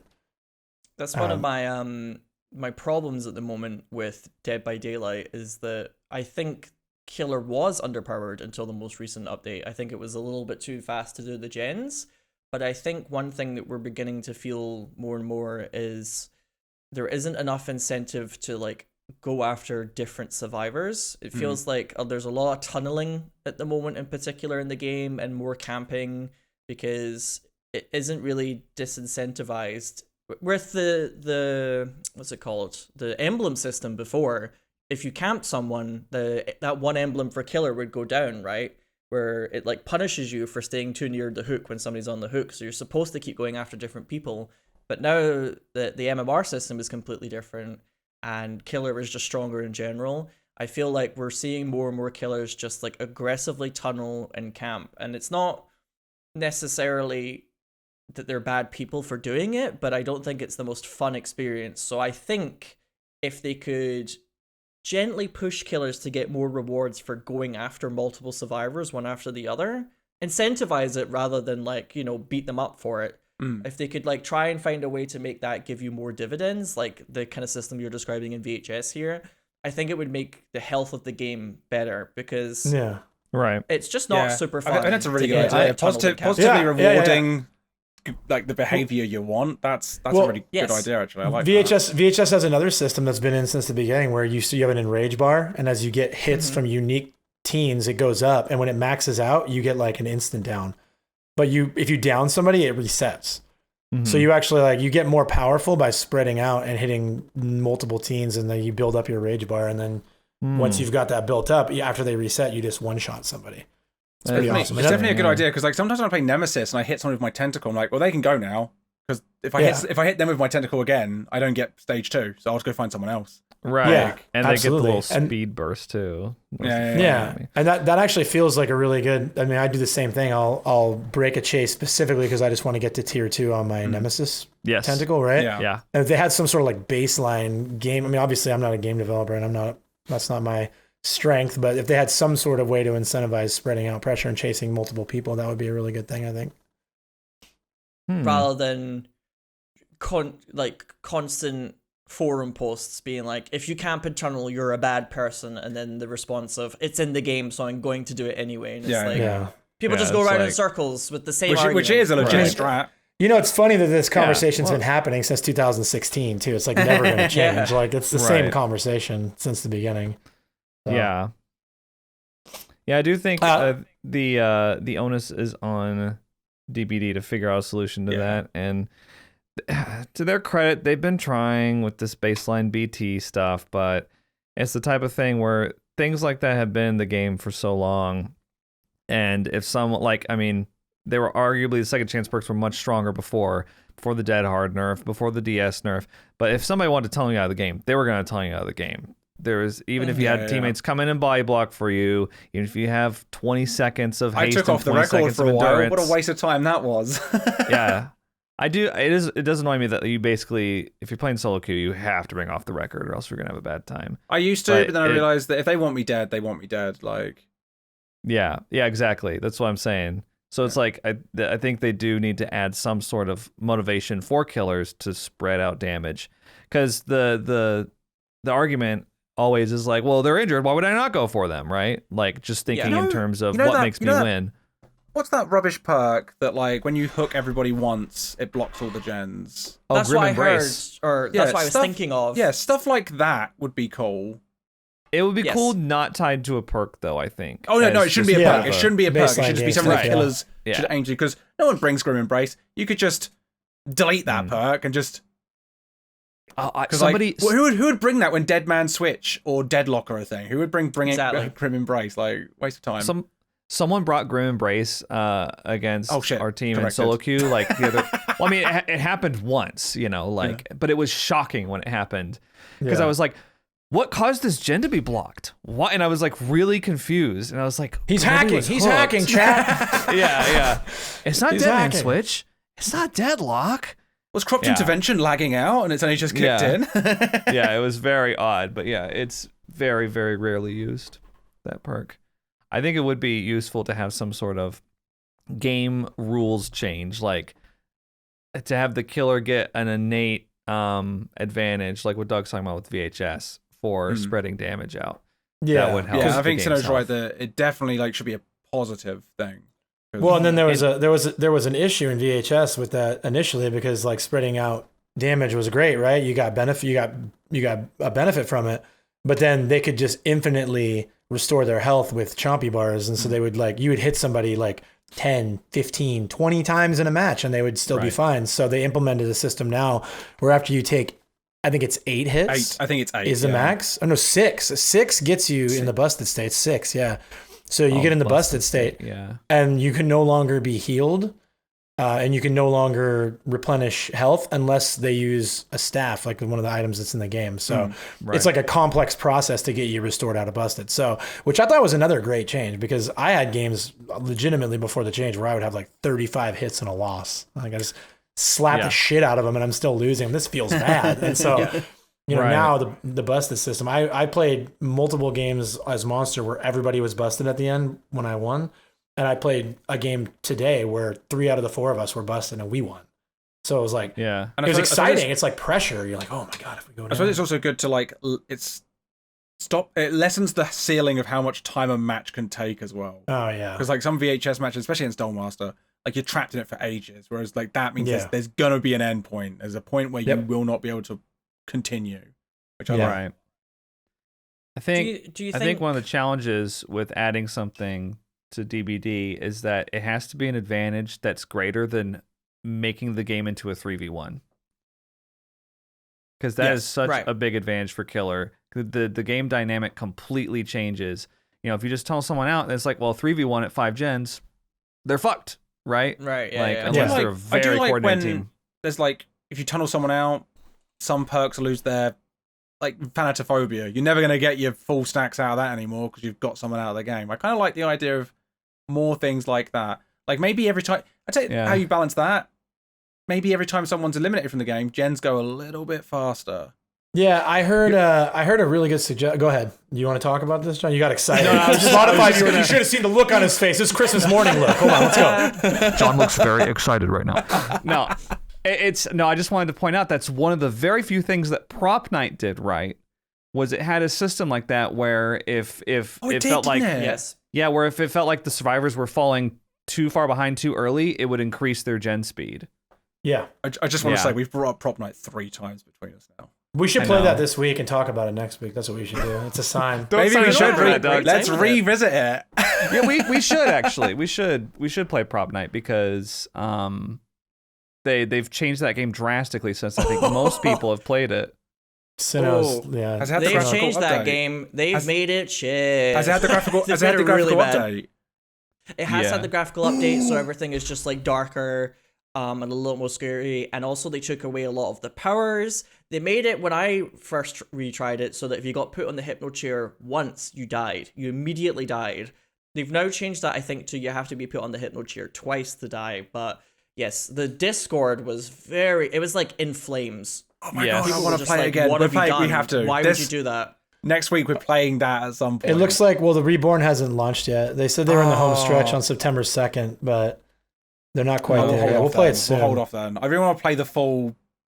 Also, we should play beforehand so we can see what it looks like and remember the old version. And then when it comes the next week, we can be like... No, I'm down. Test it out and then we'll play Reborn. One of the new killers is called Katana Girl, though. So... we have Sheepman, and Katana Girl. I like calling him Shitman. So when I first started playing Simplicity the Reborn, is beautiful. And it was, still very much open access, early beta kind of thing, they only had 2 killers. It had gone down to Granny and the Nun. They took killers out of the game? Re-adding them. They took killers out of the game? Yes, they took killers out of the game. And they took 1 power away from all of the killers as well. So they only had 1 thing that they could do. Oh my god. Yeah, it was. It seems to me it's weird. It's like panic, isn't it? They're like, we need to make people come back to this game. Let's just do shit and hope it works. Yeah, I heard they made it so like if you got caught, you just died. Like you didn't ever get a chair at first, and then they brought it up to 1 chair, kind of like the Home Sweet Home. You can die once, and then you're. They're just clawing and scraping at anything they can do to keep their game alive. I'd love to see what their original game design document looked like if it had one. if it had one. It was probably written in like pencil, Crayon. hurriedly scrawled out. Yeah. Okay, shit, Crayon we on gotta a do something napkin. with this game. Well, if I'm not mistaken, wasn't the team that made Propnight like they were a sub team of like another game? Like it was like a mod so. they made for like a game they were working on, and then they were like, oh, this could actually be neat. We'll just launch it. That sounds they right. did, I think I remember. I forget the details, but I remember reading something like that. they were working on like an MMO or some shit. Like they had like, and they were just like a small team from that, like created a mod based off of the engine or something. I don't know. It's a lot of nerd stuff. Gary might know more. This is nerd stuff, so I can look into it. But Talk about the user experience. Is that what you said, Gary? do you know how I'd have fixed Prop Night? Because I think Survivor was fine. I think it was fine. It was fun to bonk and fart. Mm-hmm. Yeah. Just make it 2 killers. Two killers. Yeah. Just give the killer a friend. 2v4. So you weren't just a bullied victim Honestly, of farting and bonking. This hurts me to say, but like I agree with Gary. I kind of agree. If they'd Yeah. have done it That two, would've I was solved trying it. to protest, but yeah. If they nerfed down the individual killers and made it a 2v4, I feel like Yeah. that would have, and they could have kept all the prop because like you got two people to search and stuff. Like that's Would've saved it. And if you can Would've killer saved the game. ping, you guys can gang up on guys when you finally that would be find them. sweet. Yeah, And then You know- and it would have flocked people to come playing it, especially on stream. No, That's just true. like we could, agreed. You're True. right. Yeah. because it would be the only ASIM that's currently out, not Texas Chainsaw Massacre, that would allow you to play killer with a friend besides Identity 5. But Yeah. That game- What? Yeah. What? Well, and we got Exactly. Killer Clowns You know- and TCM are both coming up with it. yeah, So Prop Night could have been like on the cutting edge of that. They could have been first. They could have been first to market. But you I know, just Gary, saved it's a that shame. game, but It's a shame, Gary. What a lovely suggestion. But the Reborn update took out both bonking and farting. I know. Like that would have been the bit in the design discussion. I've been like, no, that's the best bit of playing Survivor. That's the That's the, best bit you bit. want You know to it keep. is. Throw It's everything else away except that. it's like what we've talked about before, I believe in season 1, regarding the spectrum of casual to competitive that you often see in asymmetrical horror games. Prop Night should have leaned in completely on the casual, especially since it was based on a Gmod mode, Prop Hunt. Yeah. That's basically what it was ripping off. They should have leaned completely in on that. I totally agree. Yeah. Well, that's my whole issue. You guys know I like to play Killer, and Killer in that game was fucking miserable. It was just a miserable experience. Like I feel like after the first 2 weeks, I did not have a single minute of fun playing Killer and Prop I Night, remember so- getting bonked and farted on so many times. Like I just want to play Survivor because that looks fun, which it Yeah. was. Yeah, that was my experience too.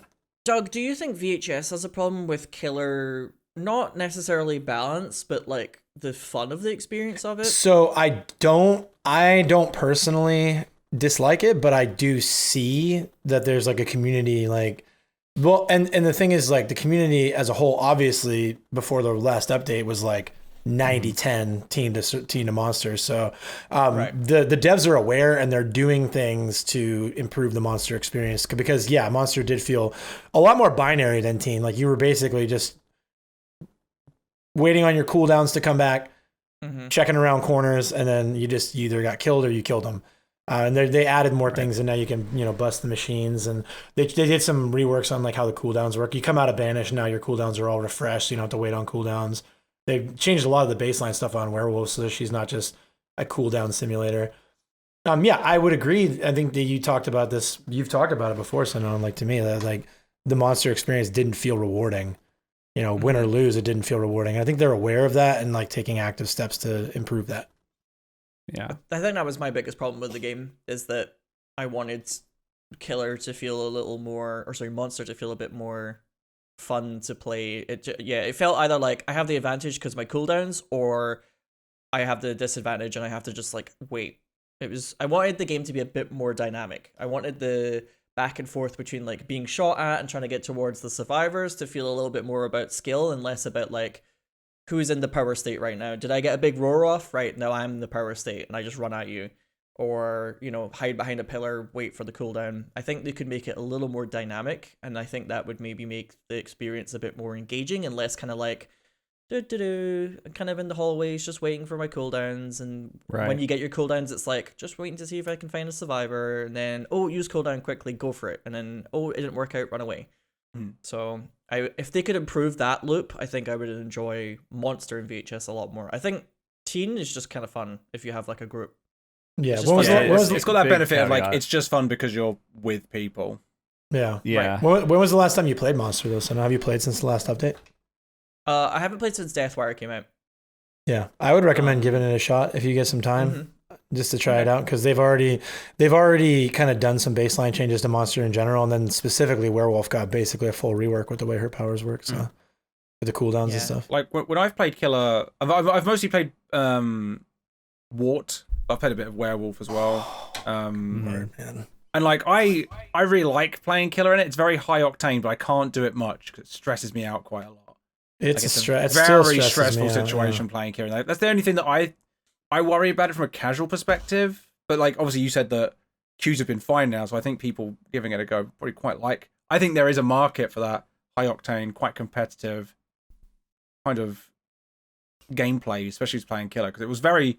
My adrenaline was going. Every match I had, like when it got close, it felt amazing. Yeah, right. It's like the good kind of stress for me. I love it. I love it's an exhilarating experience. DBD has become, for me, obviously I have a lot of hours, but it's just become like kind of repetitive in that. Like, I don't ever feel, I haven't felt stressed out as a killer in DBD in like, I don't remember how long.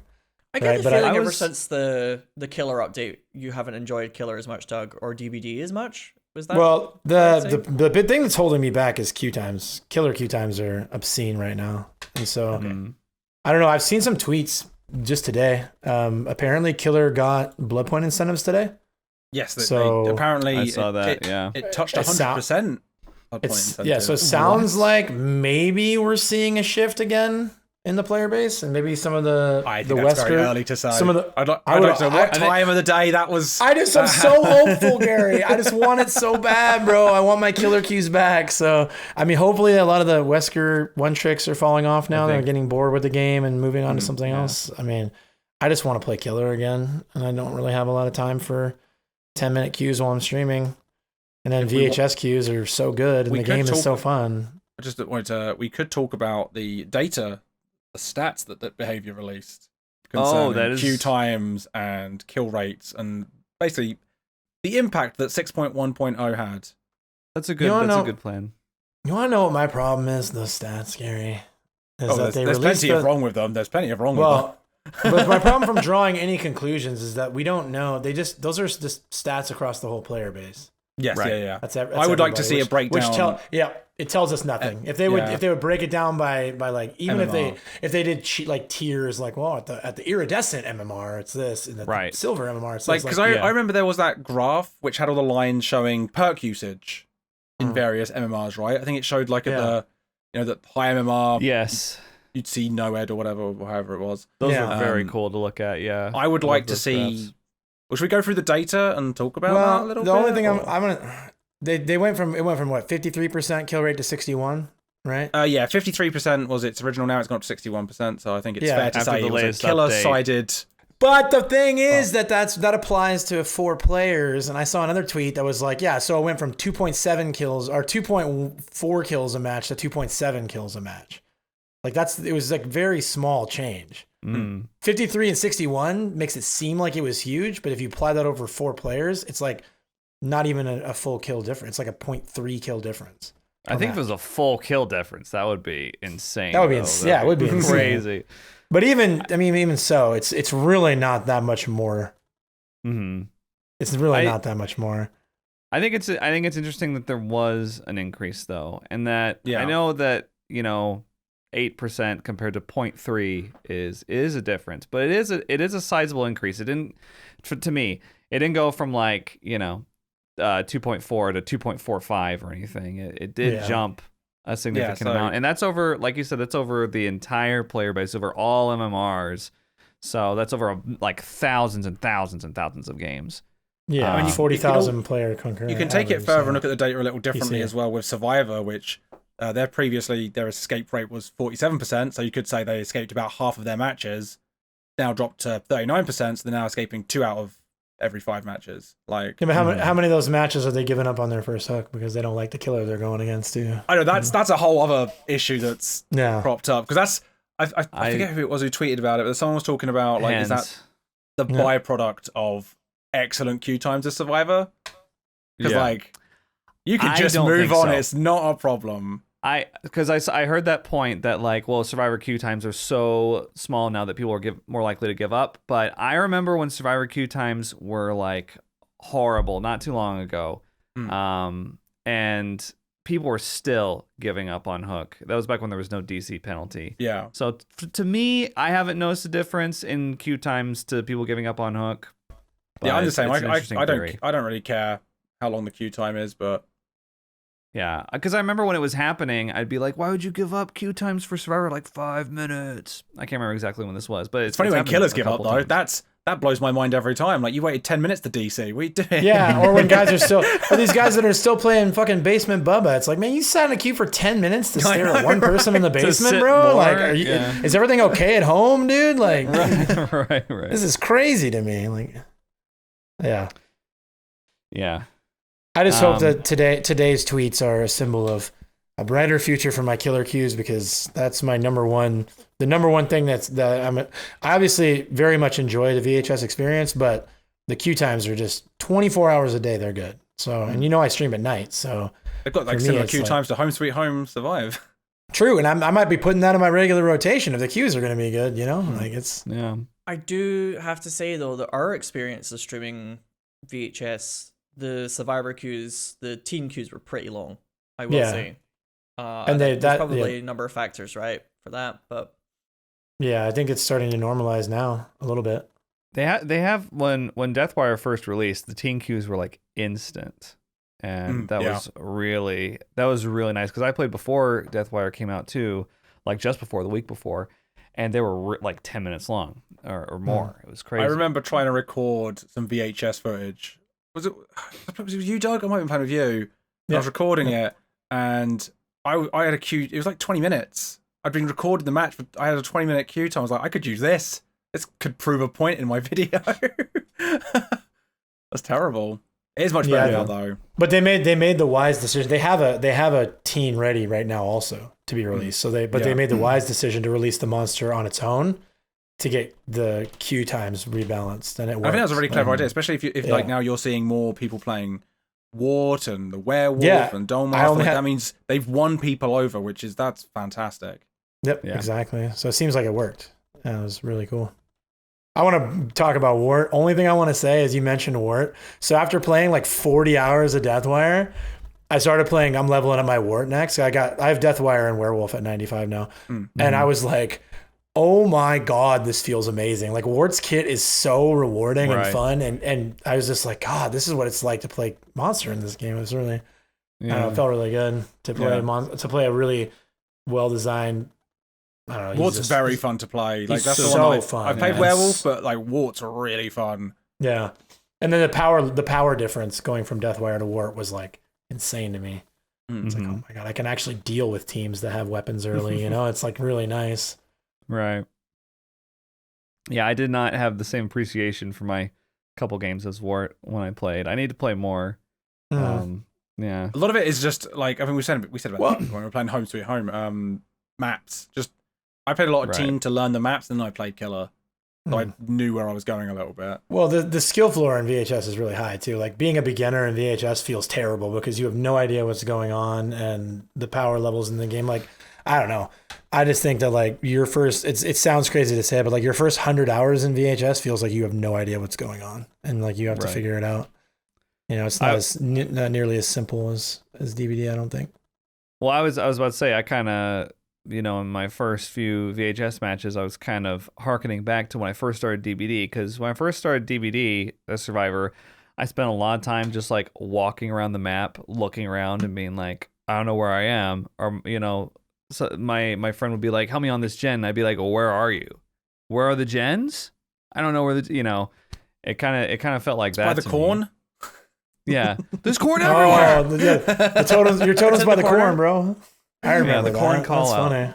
The famous I distinctly remember That's funny. a stream we did, John, where we were against a hag on the Stranger Things Hawkins Laboratory map, RIP. Hopefully they'll bring it What back. map? I've never heard of it. That's crazy. Is that a new thing? And I remember you got caught in a trap and somebody was like, you need to look down, bro. And then somebody else in your chat was like, you need to look behind you when you're in a chase, bro. And you were like, it's kind of difficult to look down in front of you and look behind you in a chase without bumping into objects on a map that you've never played before. Right. Or you've like barely played before. And your chat was like kind of, hindsight is 2020 kind of vibe for it. But I always remember that moment as a case of like, back then we'd be like, that's impossible. That's eyes in the back of my head. That's crazy. And now it's like, and you can't just do it. See, I can look down and back at the same time? Yeah. How am I supposed to do that? You don't know what it's like to be me. Grow another This is set of crazy eyeballs? talk. Yeah. I've got It's into like some you bad kinda just habits now. instinctively do it. I don't look behind me that much anymore. I just I'm more interested in finding the next loop I want to run around. I'm like, I'll just dodge it. If I hear death saying, I just dodge when I know the sound's gonna go. I'm like, I'd shoot now. I just dodge. Same with Huntress. I'm just like getting. Yeah. When I spectate survivors on my team who were like immersed in the corner and I died early against like Deathslinger or Wesker or something, it stresses me out so bad watching them not look behind them. Because I'm like, you don't need to look behind you all the time, but oh my god, you're playing against Wesker. Just look. At least you have a chance to dodge. Yeah, like, it's good to know how far away they are. Like, you have a little look to be like, okay, I can make it to that loop, or no, I can't. I need to try and do something clever. Yeah. He I'm doesn't going to take the hit and figure out how far. far I can get. Like If Wesker didn't do that giggle, a little chuckle when he was readying up his dash. Yeah. I'm going to do a dash now. If he didn't do that, it would be way harder, I think, for people to dodge him in general. yeah, although I use the sound effect because like I'll occasionally look behind me with Wesker. Like he's going to hit you. He's At least you have a chance though if you look. I Give a just chance. wish. oh no, like I dodge him all the time, but it's like it really depends. It depends where I am. Like I just think if I've got an environment around me, I'm going to use that. Prioritize using that rather than just staring at him and trying to. If I'm in the middle of a forest like Sherwood Woods, yeah, I'll keep an eye on him. Gary goes on 2-gen chases with Lilith Omen, so how dare you? True. How dare you Yeah. criticize him? Flex. Boom. I want Wesker to occasionally just go Chris as he does the dash. That's my only request behavior. I think he if he Maury's Chris, he says, "Time to die, Chris." And he's the only one that he talks to like that. I wish he I had was more playing as monologues. Chris the other day, and I got hooked, and he said something about, sucks to be you, old friend. And he never says that unless it's Chris. I think. Wow. You Yes. boulder punching asshole. Oh yeah, he does say that. I can't believe he says that. That's insane. My favorite line from Resident Evil 8. I love The that they best have one. added voice. I will say that's one thing that DVD has done that I have not seen in any other ASIM is have killers that talk during the course of the match. And I think it adds so much. Like, there was so much hype around Pinhead when he says, "You opened the box." And He it's is just very a cool. simple... Yeah, Pinhead has that, I have such sights to show you. And then it's like ever since then they've been going nuts with it. With Wesker's voice lines are the best ones so far. The most voice lines, too, of any killer. Do you think they'll go back and add more voice lines to like the original? Like, I don't know if I want to hear Dwight like making little noises, but do you think they should? Like, if they're gonna keep adding characters that say, I mean, they did that with the unique terror radiuses though. They went back in the chase music stuff. They went back and reworked them after a while when they started doing them specifically for new releases. They've gone back and reworked. That's them. true. Like Billy, remember when Billy got his music? Yeah. And I'm still upset that Pig didn't get an update Spirit to got theirs. hers. Well, it's harder with license. Oh no, but characters, too. they did that license deal, didn't they? And I was like, oh, they're gonna give Pig a new song because they did a. That would have been awesome. Did we get like a Awesome. charm? Wasn't it just that we got a charm from it? And like the game was in high rotation, so everyone was fucking miserable. I would love if they went back and redid Ash's voice lines because hearing him say, "What now?" is so disappointing. It's just like, what is that voice line? Oh, what now? What now? He says groovy, and that's great. But then he also says, "Who's shitting in the tall grass?" Which I'm like, where did that come from? He never ever says that. In an interview with Bruce Campbell, he was like, I only say groovy like once in the second movie. And Right. that's it. Or like once or twice. The whole like Ash Williams says groovy thing is like a kind of weird Mandela effect thing where he only says it once in like one movie, but it's become He said it in like Army his of Darkness, catchphrase. Yeah. Maybe Yeah. it was Army of Darkness. But I can see him was- saying it only once, like per movie. He says it a lot in the TV show, if I remember correctly, like several. yeah, because by times. that point they were like, Yeah. all right, just chuck it in. It's like Terminator, where they've got But like, it's- "I'll be back." So now it's every time he's on screen, he basically says, "It's like, okay." Oh my god, Dead by Daylight Terminator DLC. Oh, that would be. I mean, Imagine they the did- theme song like dum dum dum dum dum. That Oh, would it'd be be so so good to have sick. that. I mean, they already be sick. work with the Terminator license with Death Garden, so there's no reason to think they couldn't do it again. Why haven't they done it? Maybe it's coming Death next. Garden. Can you play Death Garden? No, it's No. it's just like completely- it's gone. It's gone. Not even peer to peer. It's gone forever. I remember getting a Twitch bounty board thing for Death Garden. I was like, oh, maybe I should try that. But I was traveling at the time, and then 2 days later, they were like, yeah, we're shutting it down. And I was like, oh dear. Okay, well, Yeah, That's yeah, not very bad, I short guess. lifespan. because I wanted to try it because it was like people said it was DVD with guns. I had a feeling it would be DVD but more complicated and not as good. That was the vibe I got, but I never got to play it, unfortunately. Did you guys hear that Evolve randomly has had like a renaissance? Yeah, The Yeah. OG ASIM as well. Maybe we I should. forgot about that Yeah. game. At one point, I would quite like to. You know play what's that with you guys. what's unfortunate is you can't. The only way you can play it is if you had it downloaded previously. You Yeah. have to have You're already had it kidding. because you can't and I don't have it, so I I can't. don't play have it either. I've never I'm gonna- played it. It's like Yeah, a same. PT kind of thing. You have to have it on your hard drive as it is, sort of deal. Yeah, if you already had it on Steam, you can reinstall it and play it. But if you never had it, there's no way to get it. Is it So Evolve that's- Stage 2? It's a shame. Yeah, I think they're that's what it's called calling it like Evolve Reborn or something like Oh. that's what they're calling it now. Evolved. Yeah. That's what they call That's it. what they should have done. They should have called it Evolved. Evolved. Why doesn't Gary just run a studio at this point? Gary, with all Gary these needs to be brilliant employed ideas? on every game. Home I Sweet mean, Home I'd be a great consultant. Propnight, Evolve. Hopefully, you don't mind me saying this, but Gary did apply for a job at Behavior. It was like a community manager job, right? Yeah. At one point. You didn't hear anything back though, which is their loss. No. Clearly. I know. Yeah, I made sure that didn't happen. Their loss. Their loss. Yeah. Doug made sure to shut that down Yeah. very quickly. I need to talk to the president of DBD immediately. Mr. I'm not having Daylight. Gary in my DMs. Mr. Daylight. Dwight? Hello? Is that Dwight? Dwight Daylight, Dwight Dwight Daylight? Daylight, yeah. President and CEO. I think I'd be good at that role. One day, we'll see. No, I think you'd do great. I mean, honestly, Oh, yeah, absolutely. you gotta make a lot of jokes, but outside of where he puts Wesker in the tier list, he's pretty solid in his thought processes and his Keep ideas. him as like a community guy. Don't let him do game balance. Don't Although let Gary at the game balance. I think that'd be the best place to put me. I would love to look at the code. Just don't you have to pay me money, Behavior? Just let me look at the code for a bit, and then I'll work for you. Just be able to take a look at it. I like to think that Behaviors HQ, everybody has like a security card of a different level, and the level that allows you to look at the code is like level 5 max. Like only Yeah, a it's select few maximum. employees get to look at it. I also like to think that they have a picture on the wall at Behavior of like, if this person comes here, don't let them in. And they've got Gary's face up on there. Gary like grinning. Yeah. I'll be Hi, like, I'm the new intern. Hello. Code? No, you're not. No, you're not. it's like It says like right looking here at you're taking on pictures. our watch list. Yeah. Got little spy glasses and stuff, so I can like take pictures and analyze it later. They're not commenting their blueprints. That Well- reliable humor out there for you all. So yeah, It's not object orientated. Ah! Sorry. Unless we have anything else we'd like to discuss with I do. DVD VHS. Christ. Okay. The Bloodpoint Prime reward. Oh, okay. Gary's got as you may be able to tell, Gary is grinning very largely right now.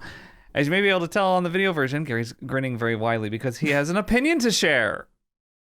Well, if anyone's unaware, Behavior have been giving out Prime awards like every month, and the first few were like really good cosmetics, Mhm. and then the last one was I think a plague cosmetic that was like a one from an Was it old rift, It was a Rift item. which if you already had, you basically got nothing, Yeah. which I think was quite disappointing. And then it was 400,000 blood points this month, which I thought was pretty good because I'm used to like Rainbow Six Siege gives you just like XP bonus stuff, and I think Overwatch gives you a couple of loot boxes here and there. Like, it's quite nice to get anything, and I just think people have really overreacted a little bit to how bad 400,000 blood points is. You know how fast you can get 400,000 blood points now playing Survivor with a bloody party streamer or a flan? Doesn't take time. With 100%. Takes no time at all. Yeah. Is this blood points are too easy to get? Everything's cheaper. I think 400,000 points that's not it, man. It takes longer to spend the 400,000 than it does to earn it these days. It takes Yeah. so And long to spend. But I would say, how many people have got Prime because they have wanted the behavior cosmetics for the month? No, they don't have it for Prime, but when you set a standard, Gary, and you're giving away like fantastic content, just like great skin after great skin, then they're like, now here's a Rift skin. I just want to point out the instant negativity about it, because I didn't see anyone being like, oh my god, did anyone see the Prime outfit? Oh, brilliant work behavior. I saw that a ton when they released the artist skins on Prime. Not the comparison to the outrage at the moment for Bloodpoints. Like, it's like people were so quick to be really negative about it. I'm like, I mean, if I was them, I'd have probably given some blood points in between the cosmetics. But it just seems like everyone got really, really angry. Gary, they're not going to give you the job. It's over. Get over it. You don't have to be Mr. Positivity. It's not too late anymore. behavior. It's not too late. Well, I mean, there's very, very few people that support. I really am, and I think Behavior is a fantastic company. I think they're doing a great job. But this is one thing that I think that they did misstep on. And I think it would have been a lot less hurtful if they hadn't done the Prime skin into the 400,000 blood points, right? But I mean, we get 300,000 blood points. The Rift thing, I'm like, that. If it had been like a dope skin and then 400k blood points and then another great skin, then I think people probably don't react the same way. But it was like they were let down by the fact that it was a Rift skin, and they're like, well, next month surely we'll get something great. And they're like, here's 400,000 blood points, and it's like a few days ago you guys gave us a 300,000 blood point code just for the hell of it. Like, we just get codes all the time, right? Yeah, like I can understand why people were disappointed, but people were like, I don't know why they're so angry. I just think with the last couple of updates, they've really devalued blood points a lot. Like, blood points just aren't worth as much as they once were. 400,000 used to be a big deal. Maybe they should have given shards. See, I would have said shards, 100%. Especially because they just announced that now all of the previous original cosmetics you can buy them with shards. That's true. I think it's a fair point that blood points are worth less now. Like, maybe my brain's still set to 400k being a lot. Yeah, but you're right. Like, when I play Survivor, I get in like 4 or 5 games. That's a good point. But yeah, nowadays nowadays they are devalued, and I think though that would have been a great PR thing too, with them opening up all these cosmetics to be bought with shards now. Hey, if you got Prime, here's some free shards. You just get a cool skin. Yeah. So maybe it should have been shards. Yeah, I think I agree. Maybe we get shards, and people will be excited. Yeah. But the shard change to original cosmetics, that's very cool.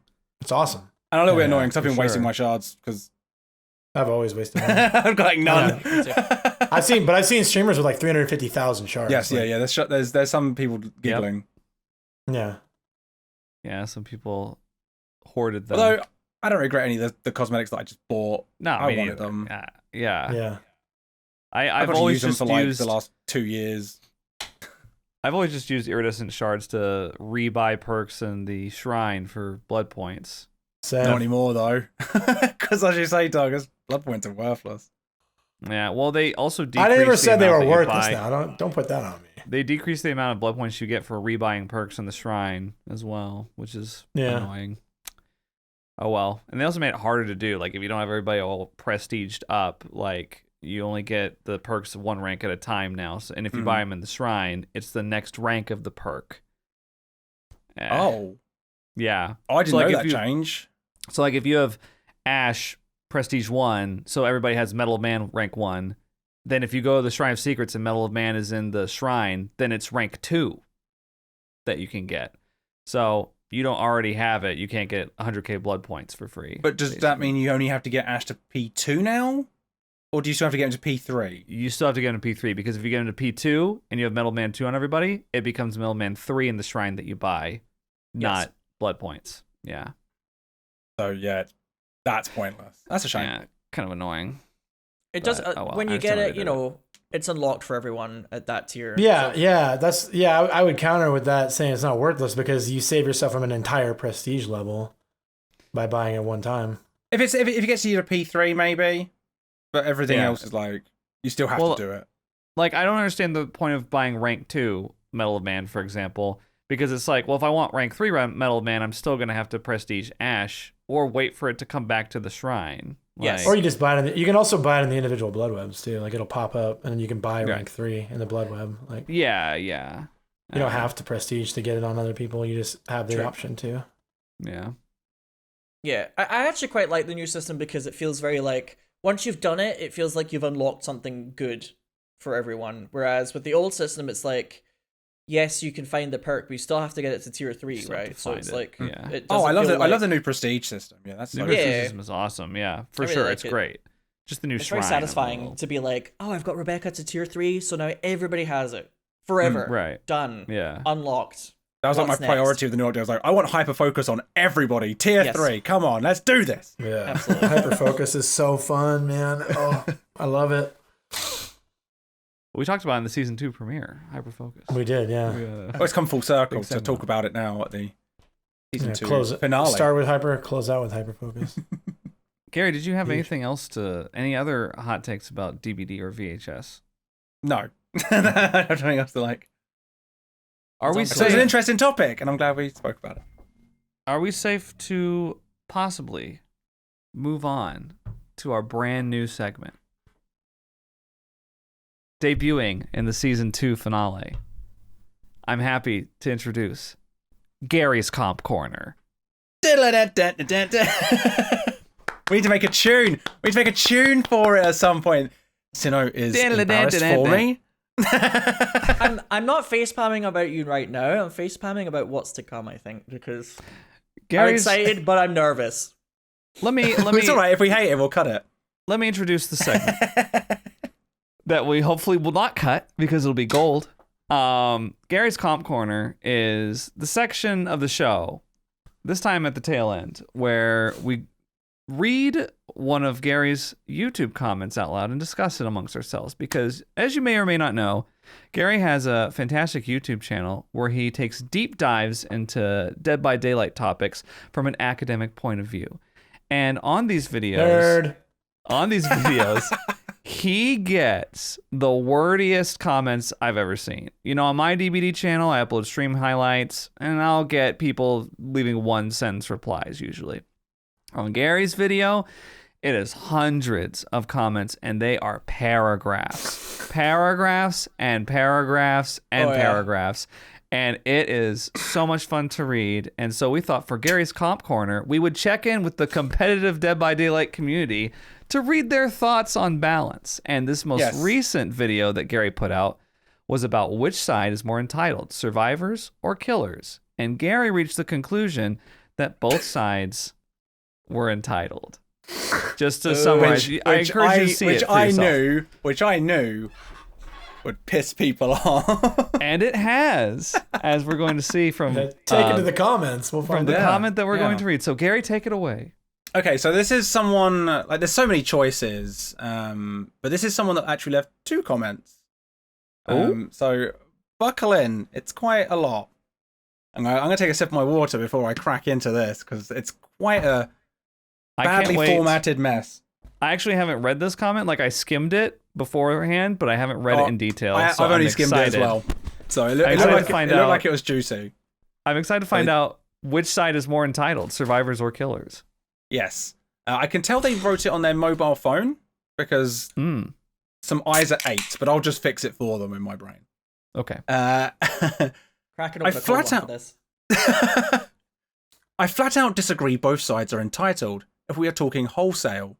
Yes, killers complain about perks and act a bit spiteful here and there, but I have never met an entitled killer. I have never gotten a message from when I started playing to now Devotion 8 of a killer playing saying bad survivor needs to do X to win. Something not particularly nice to read. I'm going to skip over that. Okay. However, when I play killer regardless if I am tunneling or camping, regardless if I'm being super nice or not, regardless if I'm doing challenges or just playing the game casual. I have been told hundreds of times that I'm trash, I'm bad, I need X to win, GG easy, lol, rage quit, lol, you're not fun. Why didn't you let me get X? Tunneling and camping. I don't want to farm points for the event, DC. And the ever so cringe reported for tunneling and face camping. Enjoy the ban. Doug gets that one a lot. Doug is enthusiastically nodding right now. Want to know who messages me when I play Survivor? Other survivors. You're bad. You're trash. Why are you doing X? Heal me. Stop being boosted.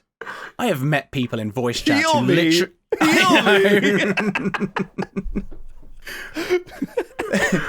I have met people in voice chats who literally tell me when a killer says GG, they are being toxic. Because in their minds, the only time you say GG is GG easy. When you're teabagging at an open gate because you want to rub it in the killer's face when they failed, guess who cheats on DBD the most? Survivors. Guess how many people complain about perks? Survivors. Oh, what? What? Sorry. No, keep going. Sorry. Guess which DBD streamers get called out for toxicity and hypocrisy the most? Read my words carefully. Survivors. I want to know. That's want to rich. know. That is such. How could someone possibly be like saying this with like a this is a fair and objective viewpoint to take? It goes on. I know. I can't. We can't move on without addressing this. Survivors are the only ones that complain about perks. Yep, That's insane to me. They're the only ones toxic. 100%. And like, yeah, saying that only Survivor streamers get called out for, like, I'm right here, dude. Like, I'm right here, dude. Like, what are you talking about? We call out Doug every week, every season. week. I'm under fire here, and this is just three people on a podcast. I'm trying to warn you all about Doug. True. No, I had tears in my eyes during that, dude. That was so funny. Heal me. Not done, Doug. There's still more to go. You got more? I love that. I haven't even finished the first comment.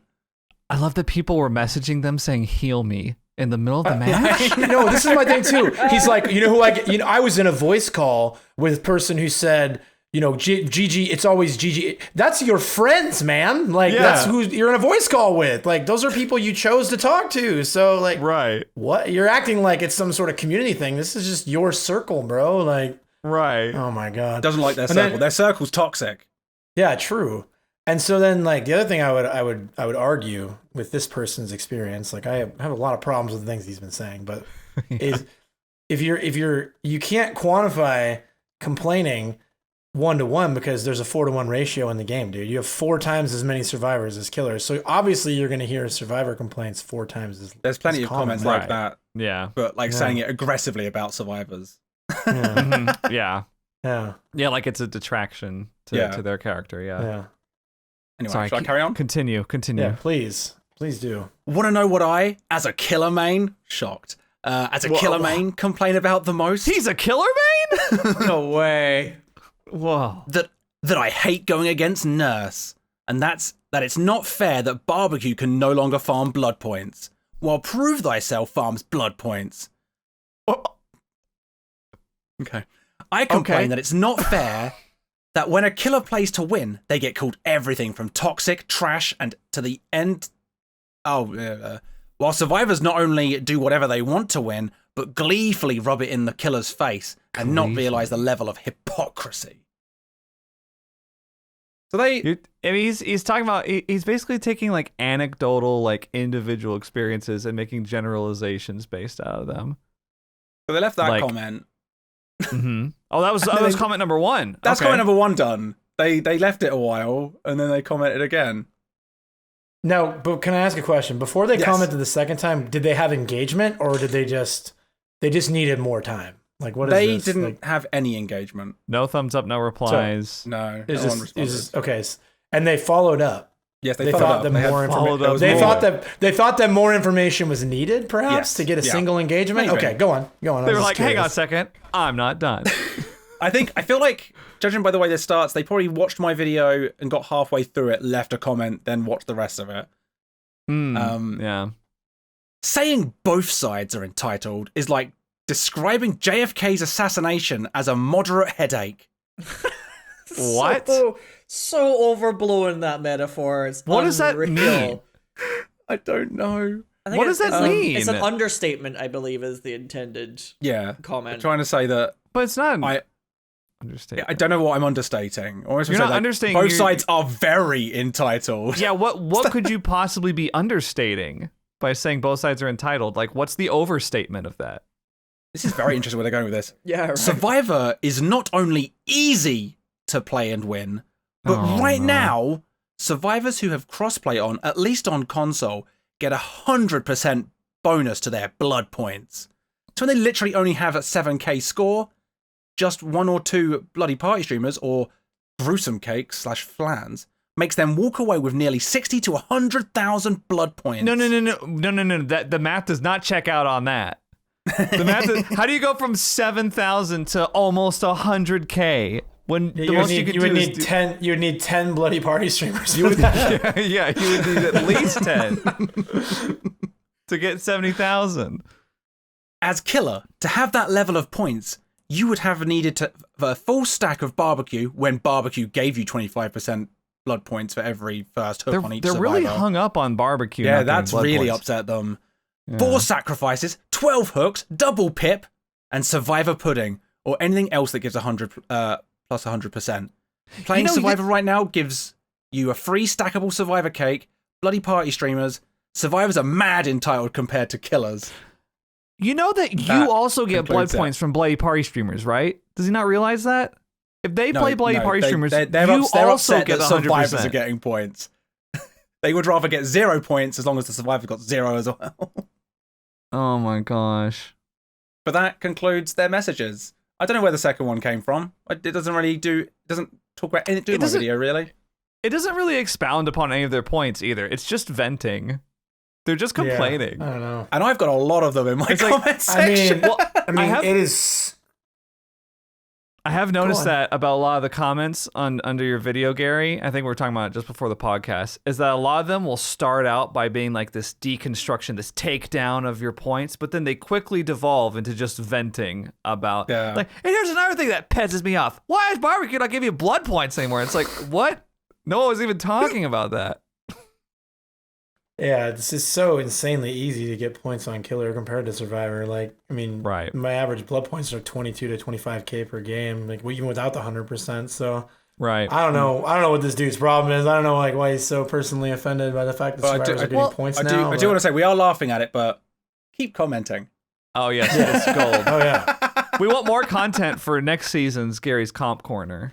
For sure. Yeah. I also don't really understand why they have a problem with the survivor that gets 7,000 blood points, which, let's be honest, it means they got tunneled out. Yeah. Right? Yeah. I don't understand why he has a problem with them getting more blood points. Like, if they had such a shitty match that they got 7,000, like, what's wrong with them getting a little more just because they got some bloody party streamer boosting? I suspect this person just hates survivors. I think so. I think that's just it. I don't think it matters about anything else. They don't play Survivor. They just hate them. Yeah, when he said Survivor is easy, that was the part where I was like, bro, I want to see you stream Survivor. Just go play some solo queue. Live stream Survivor solo queue and show me how easy it is, bro. I guarantee you that dude sucks ass at Survivor. No shot he doesn't. No shot. No, 100%. And that's one of the things that I see as a recurring point from commenters like this is they'll say like Survivor's easy. And I'm like, okay, well, it depends, as always, with everything else in this game, it depends on what team you're playing with or against, what map you're on, like what's the experience level of the players, like what, like a million factors. What do you mean it's easy? Yeah. Like I wouldn't say Killer's easy in this game, even with the update, like I think it's easier than it used to be, but I would never say Killer's easy because it depends on a variety of factors. Are you playing on Eerie of Crows? Are you playing against a Swift? Are you playing against Solo? Like, are you playing with which killer are you playing? Slowdowns? Are you playing Trapper? With no slowdown? Yeah. Are you playing as Trapper? Are you playing as Nurse? Like, what add-ons are you using? Like, there's so many factors that go into it. Yeah, I hear that as a killer man and stream to a lot of killer viewers. I hear that sentiment. The Survivor is easy a lot, and I probably don't do myself any favors as a creator. But I always counter with, honestly, I've played this game in the comp level at the highest level. Like, it is harder to be a exceptionally good survivor than it is to be an exceptionally good killer. Like, I completely Survivor is harder to be great at. It's easy to play. It's more chill. You get time on. It's gens, easy going. It's more of a, because you have 4-man. You can get carried as a survivor in some games, but like to be a truly exceptional, like out of this world survivor player is harder than being an exceptional killer player, in my opinion. Yeah, I played both sides extensively, so I totally agree. Even if, as someone who doesn't really have an ear to the ground for the comp scene, just from what I see from streamers, like, I mean, as impressive as it is to watch like Ralph hit cross map hatchets as Huntress or any other like true killer main for some of these higher skill cap killers, as impressive as it is to see Umbra just destroy people as Nurse, like I find that when I'm watching someone who's amazing at Survivor, like a Noob 3 or somebody, when I watch them just, chain together some type of like, locker CJ with like, getting a spin with a perfect dead hard with a, another flashlight blind and a pallet or something. They just like chain these plays together. That's very difficult to do, to get it right, to get the mind game or the trick right consistently over and over again, or get escapes in a row. Like, as impressive as it is to see people like odds do 50 killer win streaks, like whenever I see someone that's done 20 escapes in a row or something like that, I'm like, how you're in solo queue, how have you not been completely screwed over by your teammates? When I get like 3 in a row, I'm like, oh my god, am I the best in the world? Yeah, 3 escapes in a row, what's going on? 3 escapes in a row. Joining Agony next.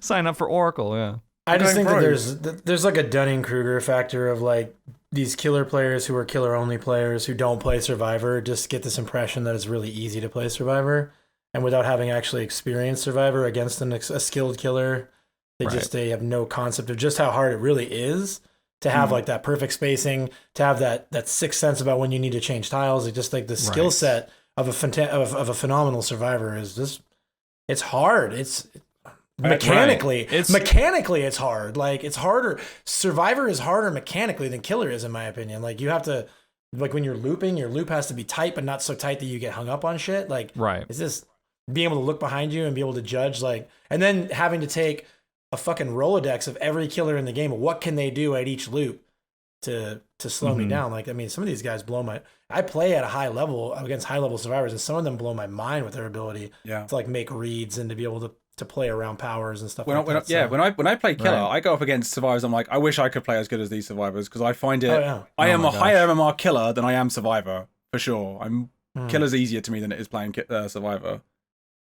Yeah. On the topic of Dunning-Kruger as well, I actually talk about that paper in my video, and the paper's name is one of my favorite things, which I imagine like little sprinkles like that pissed people off in my comment section as well, just because the name of the paper's great, and I imagine anyone that felt like I was referring to them got very angry, because the paper's called Unskilled and Unaware of It: How Difficulties in Recognizing One's Own Incompetence Lead to Inflated Self-Assessments.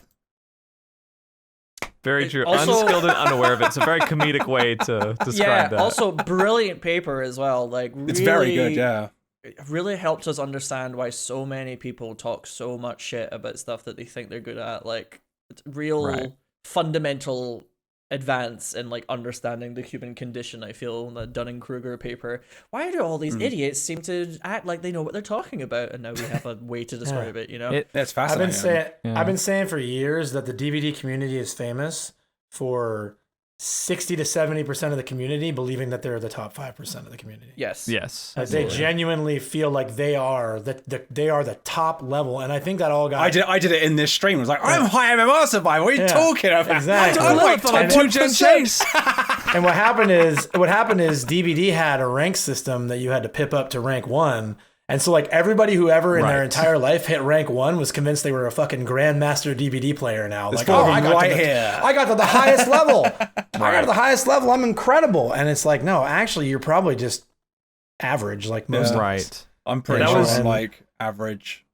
that was a tough awakening for me to have. Because I'm fairly new to this game compared to a lot of people. You know, I just started playing at the Stranger Things update, like Sinnoh was saying earlier. And I remember, like, when I first hit Iridescent 1, like, first of all, it took months, but when I got there, I was like, this is it. My greatest achievement in the game.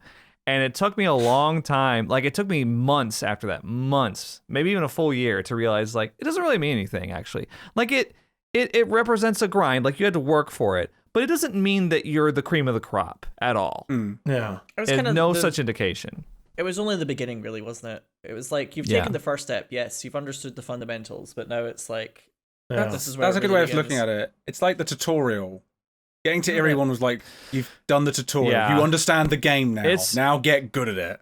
I think it's one of the flaws in the early game design because, you know, like if you hit, Grandmaster in League, that means that you're the top. You know, like if you get above, Diamond?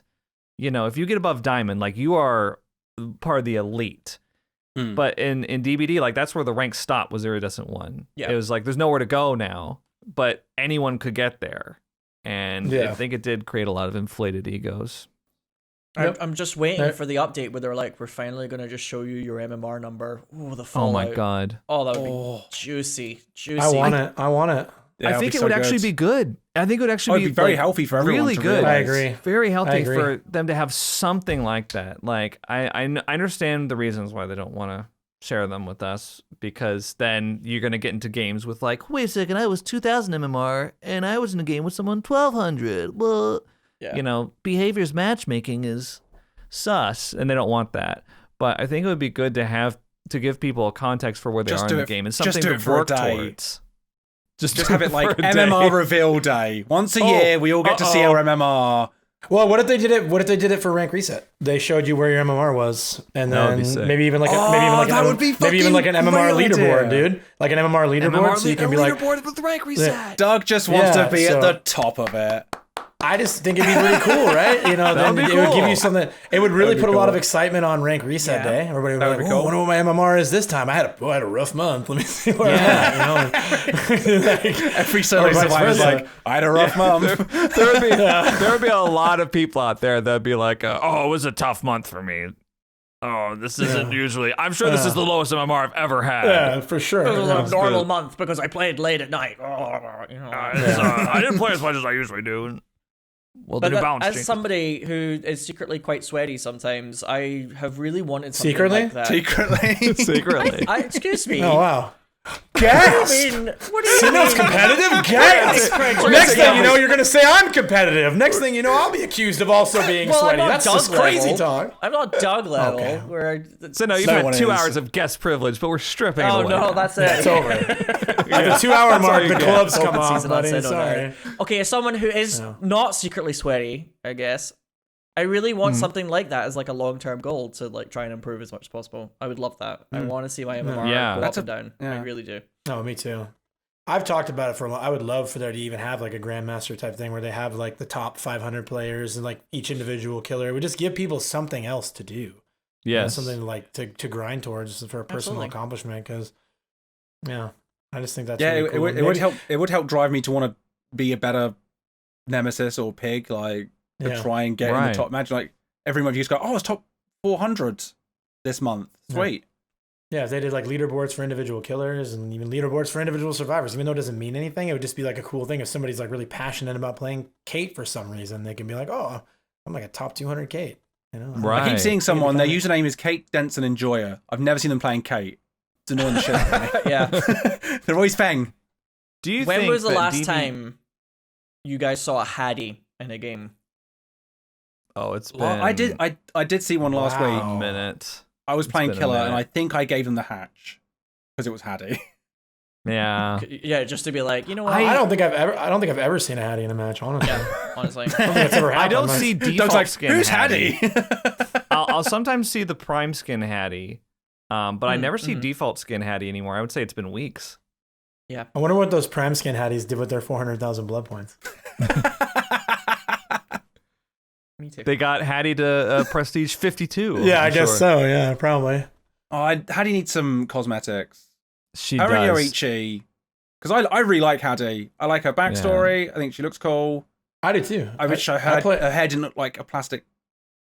I don't know what's going on with it. It looks Lego. very shiny. Yeah, Lego. Mm-hmm. Yeah, I play her a lot because she still has flans on her, so I use her for my flans, and I think she's great. Sure, Prime skin is really good. It's a really nice skin, and then I liked the skin they released with her, the one that's got like it was like an octopus or something. Like she got like a basket on her back. Oh yeah. Has some weird sea creature in it. I thought that skin was really cool. It's like a twin skin. Yeah, it's exactly. Yeah, it's like, but it's really loud. It's really, I mean, it catches your eye. I like it a lot. But yeah, she's probably. Let's show her some more love on cosmetics. Cause like that's take a break from Dwight and characters. Feng for a bit. Yeah.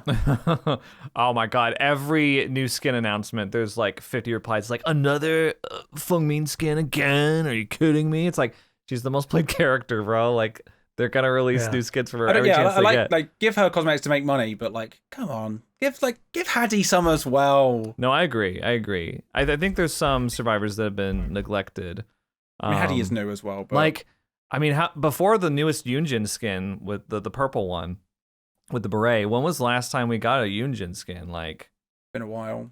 I think it was the Vom skin that you like so much, Gary. She's so pretty. But I think it was like almost. I don't know if it was an entire year, but it was close to it. Yeah, it's been a while. Yeah, there's just like it's like certain survivors that just don't get as much love. Yeah. And that's another. They can't give attention to every single survivor. Yeah, I was just gonna say it's another issue that's gonna keep. I mean, they release a new character or sometimes multiple new characters every 3 months. Like we get multiple survivors. Like the Resident Evil chapters, both times gave us 2 survivors. Stranger Things gave us 2 survivors. And and you've got to say like the Resident Evil cosmetics, out of the park. They were so knocked it out of the park. Fantastic. So good. And they gave me Sheva, Yeah, so I can't complain about anything for ages. I believe it's pronounced Shiva. It's got an E in it. Not doing this if you, Doug. A website called The Gamer in 2021 October did a 27-person long list of all survivors ranked by cuteness. And number 1 was Fengmin. She was the cutest. But number 2 was Yunjin, actually. Oh, really? Yeah, and who was 27? Who was last place? Who's last place? I wonder who's last place. And why is it Dwight? Do you guys want to take a guess? Bill. Dwight. Oh, hang on. Yeah. Dwight was Quentin. third. Quentin. I think Quentin had already been reworked at this point. No, last was Ash. Oh, that's so mean to Bruce Campbell. Yeah, Bruce is cute. No, because Bruce isn't. I would say Bruce isn't cute. He's a handsome chap. He's handsome. Right. He's just not cute. Yeah. Yeah. Actually, I don't think Quentin had been reworked at this point, and he got 26. Okay, Ash below Quentin. Okay, that's right. Was Jonathan Byers in there? Or was that before Jonathan Byers? That would be a Steve skin, wouldn't it? That's like they just come out to Steve. Yeah, I guess they don't count the legendaries, huh? No, bummer. Yeah, I'm quickly having Melted Candle Quentin, cuter than Ash Williams. Wow. Gary, did you know, as a fellow Yunjin main, did you know that there's a Resident Evil 2 mod? I'm thinking about playing this next week, where you can play as Yunjin in Resident Evil 2. I did see that on Twitter, yeah. Yeah. That's very cool. As any of her skins, I was like... Okay. Is it like all her sets, or can you mix and match? All of her sets. You can't mix and match. Because I feel like I want to make Von Jin. You don't everything's all about you, Gary. You don't like modding very much for Resident Evils, because you regularly deride those that think it's hilarious to mod Thomas the Tank Engine in as Mr. X. What if Mr. X was Thomas the Tank Engine? Every fucking game. Skyrim. Oh, what if the dragons were Thomas the Tank Engine? Dead by Daylight. Oh, what if the Trapper was Thomas the Tank Engine? I just get tired of it over and over again. But this is cool. This is different. Okay. This is we stand a queen mode. Not. Yeah, this is. Wouldn't it be funny? Wouldn't it be weird and cool? Thomas the Tank Engine was the monster. Whoa. I'm gonna make this into a meme. I'm gonna turn the saturation filter way up and play a really loud rap song. Really loud. Yeah. John's hitting his like unhinged dad era right now. Yeah. These damn kids and their moms. This is my the damn kids. This is my elder millennial take. Unhinged. Oh, man. Ooh, I'm Gen Z. Ooh, I think that's really funny. John is currently funny, wiggling though. his arms around in a comical fashion. He's losing his fucking mind out here. Well, this has been a very successful Is that season. Horasims? Yeah, I think that's I think so. Horasims, right? It's been my favorite season yet. Season 2, I think, may go down as our fan favorite season of Spine You're Chill. welcome. And I had to. Our best guest. our best guest ever. Number one Yeah. guest ever, for Number sure. one yeah. guest, Top. SinowBeats. Would you guys consider our guest to be S- or A+ though? What do you think, Gary? Lower S? S plus. Lower S. It's not even the line for me. Oh wow. Oh, wow. I would say 2, S+. Although we'll have to no. reassess once we've had more guests where everybody sits. That's I true. just could can't be a go good- higher than high A, guys. That could be good for like season 37. We do a guest tier list. It's our tier yeah. list. That'll be for Patreons only, dude. Let me That's know way when too you do that so I controversial. can tune in and be like, wow, I've gone from S+ to like low B. You know, looking back, Yeah. Sino was kind of a B+ guest, wouldn't you say? Yeah, he was all right. High B or mid B? Very mid. Just It was mid. just above Linksy, I would say. I can't wait. Shots fired at a future guest. Oh my You god. say that. I can't wait for Lexi to be on the podcast and say some weird shit. No, me You too. know She she's got- will say weird shit. She's She will. hilarious. She will. Mhm. Yeah. Well, who knows? But no. Might not wait long for that. Which, well, I think there's rumors of a twins like update going around. So who No, I haven't knows? heard anything about that. No, everyone's Nothing. Well, the twins mains are, which it's just Linksy. I've just heard her talking about it. Yeah. That's all Yeah. you really need, to be honest. But And thanks the so much Twins for having me Mains on, guys. Discord. I appreciate it. Oh yeah. Thanks my pleasure. thanks for joining, and we had a great time. Everybody, check out SinowBeats at twitch.tv/SinowBeats. He also has a YouTube channel, which is just called Sino, actually, right? That's right. Yeah. It's just I will say, Yeah. next time I want to talk about Resident Evil Resistance. I want to go. I miss it. Next time. So when I'm we do the kinda tier glad- list, we'll have to specify which season of guests we're talking about. Which Sinnoh did we like? Season 2 Sino or season 13 Sino? yeah, one he was was really better? phoning it in season 13, Sino, I feel. Season 13 Sino wouldn't shut the fuck up about Resistance. Yeah, I mean, if you guys want to talk about Resident Evil Resistance, you have to have me back for that one, because that was my baby. Yeah, you know, definitely. but Yeah, we I'm kind of will, glad for that you sure. didn't do it this time, so I was allowed to talk about something else for a while. It wasn't like, hey, remember that dead game that you loved so much? Yeah, Well, I loved right. it too, so we can mourn That's true. it. That's We can find it. Maybe we can give it like a what is it, a memorial? We can give it like a proper send off. Yeah, like Oh, the that Queen. sounds great. A proper send-off. We can play it.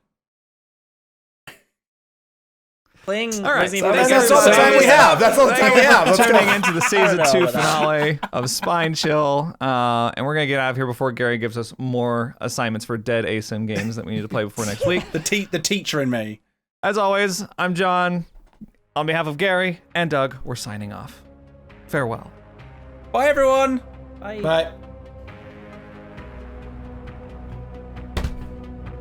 Gary always cracks up. He at me. just finds it hilarious.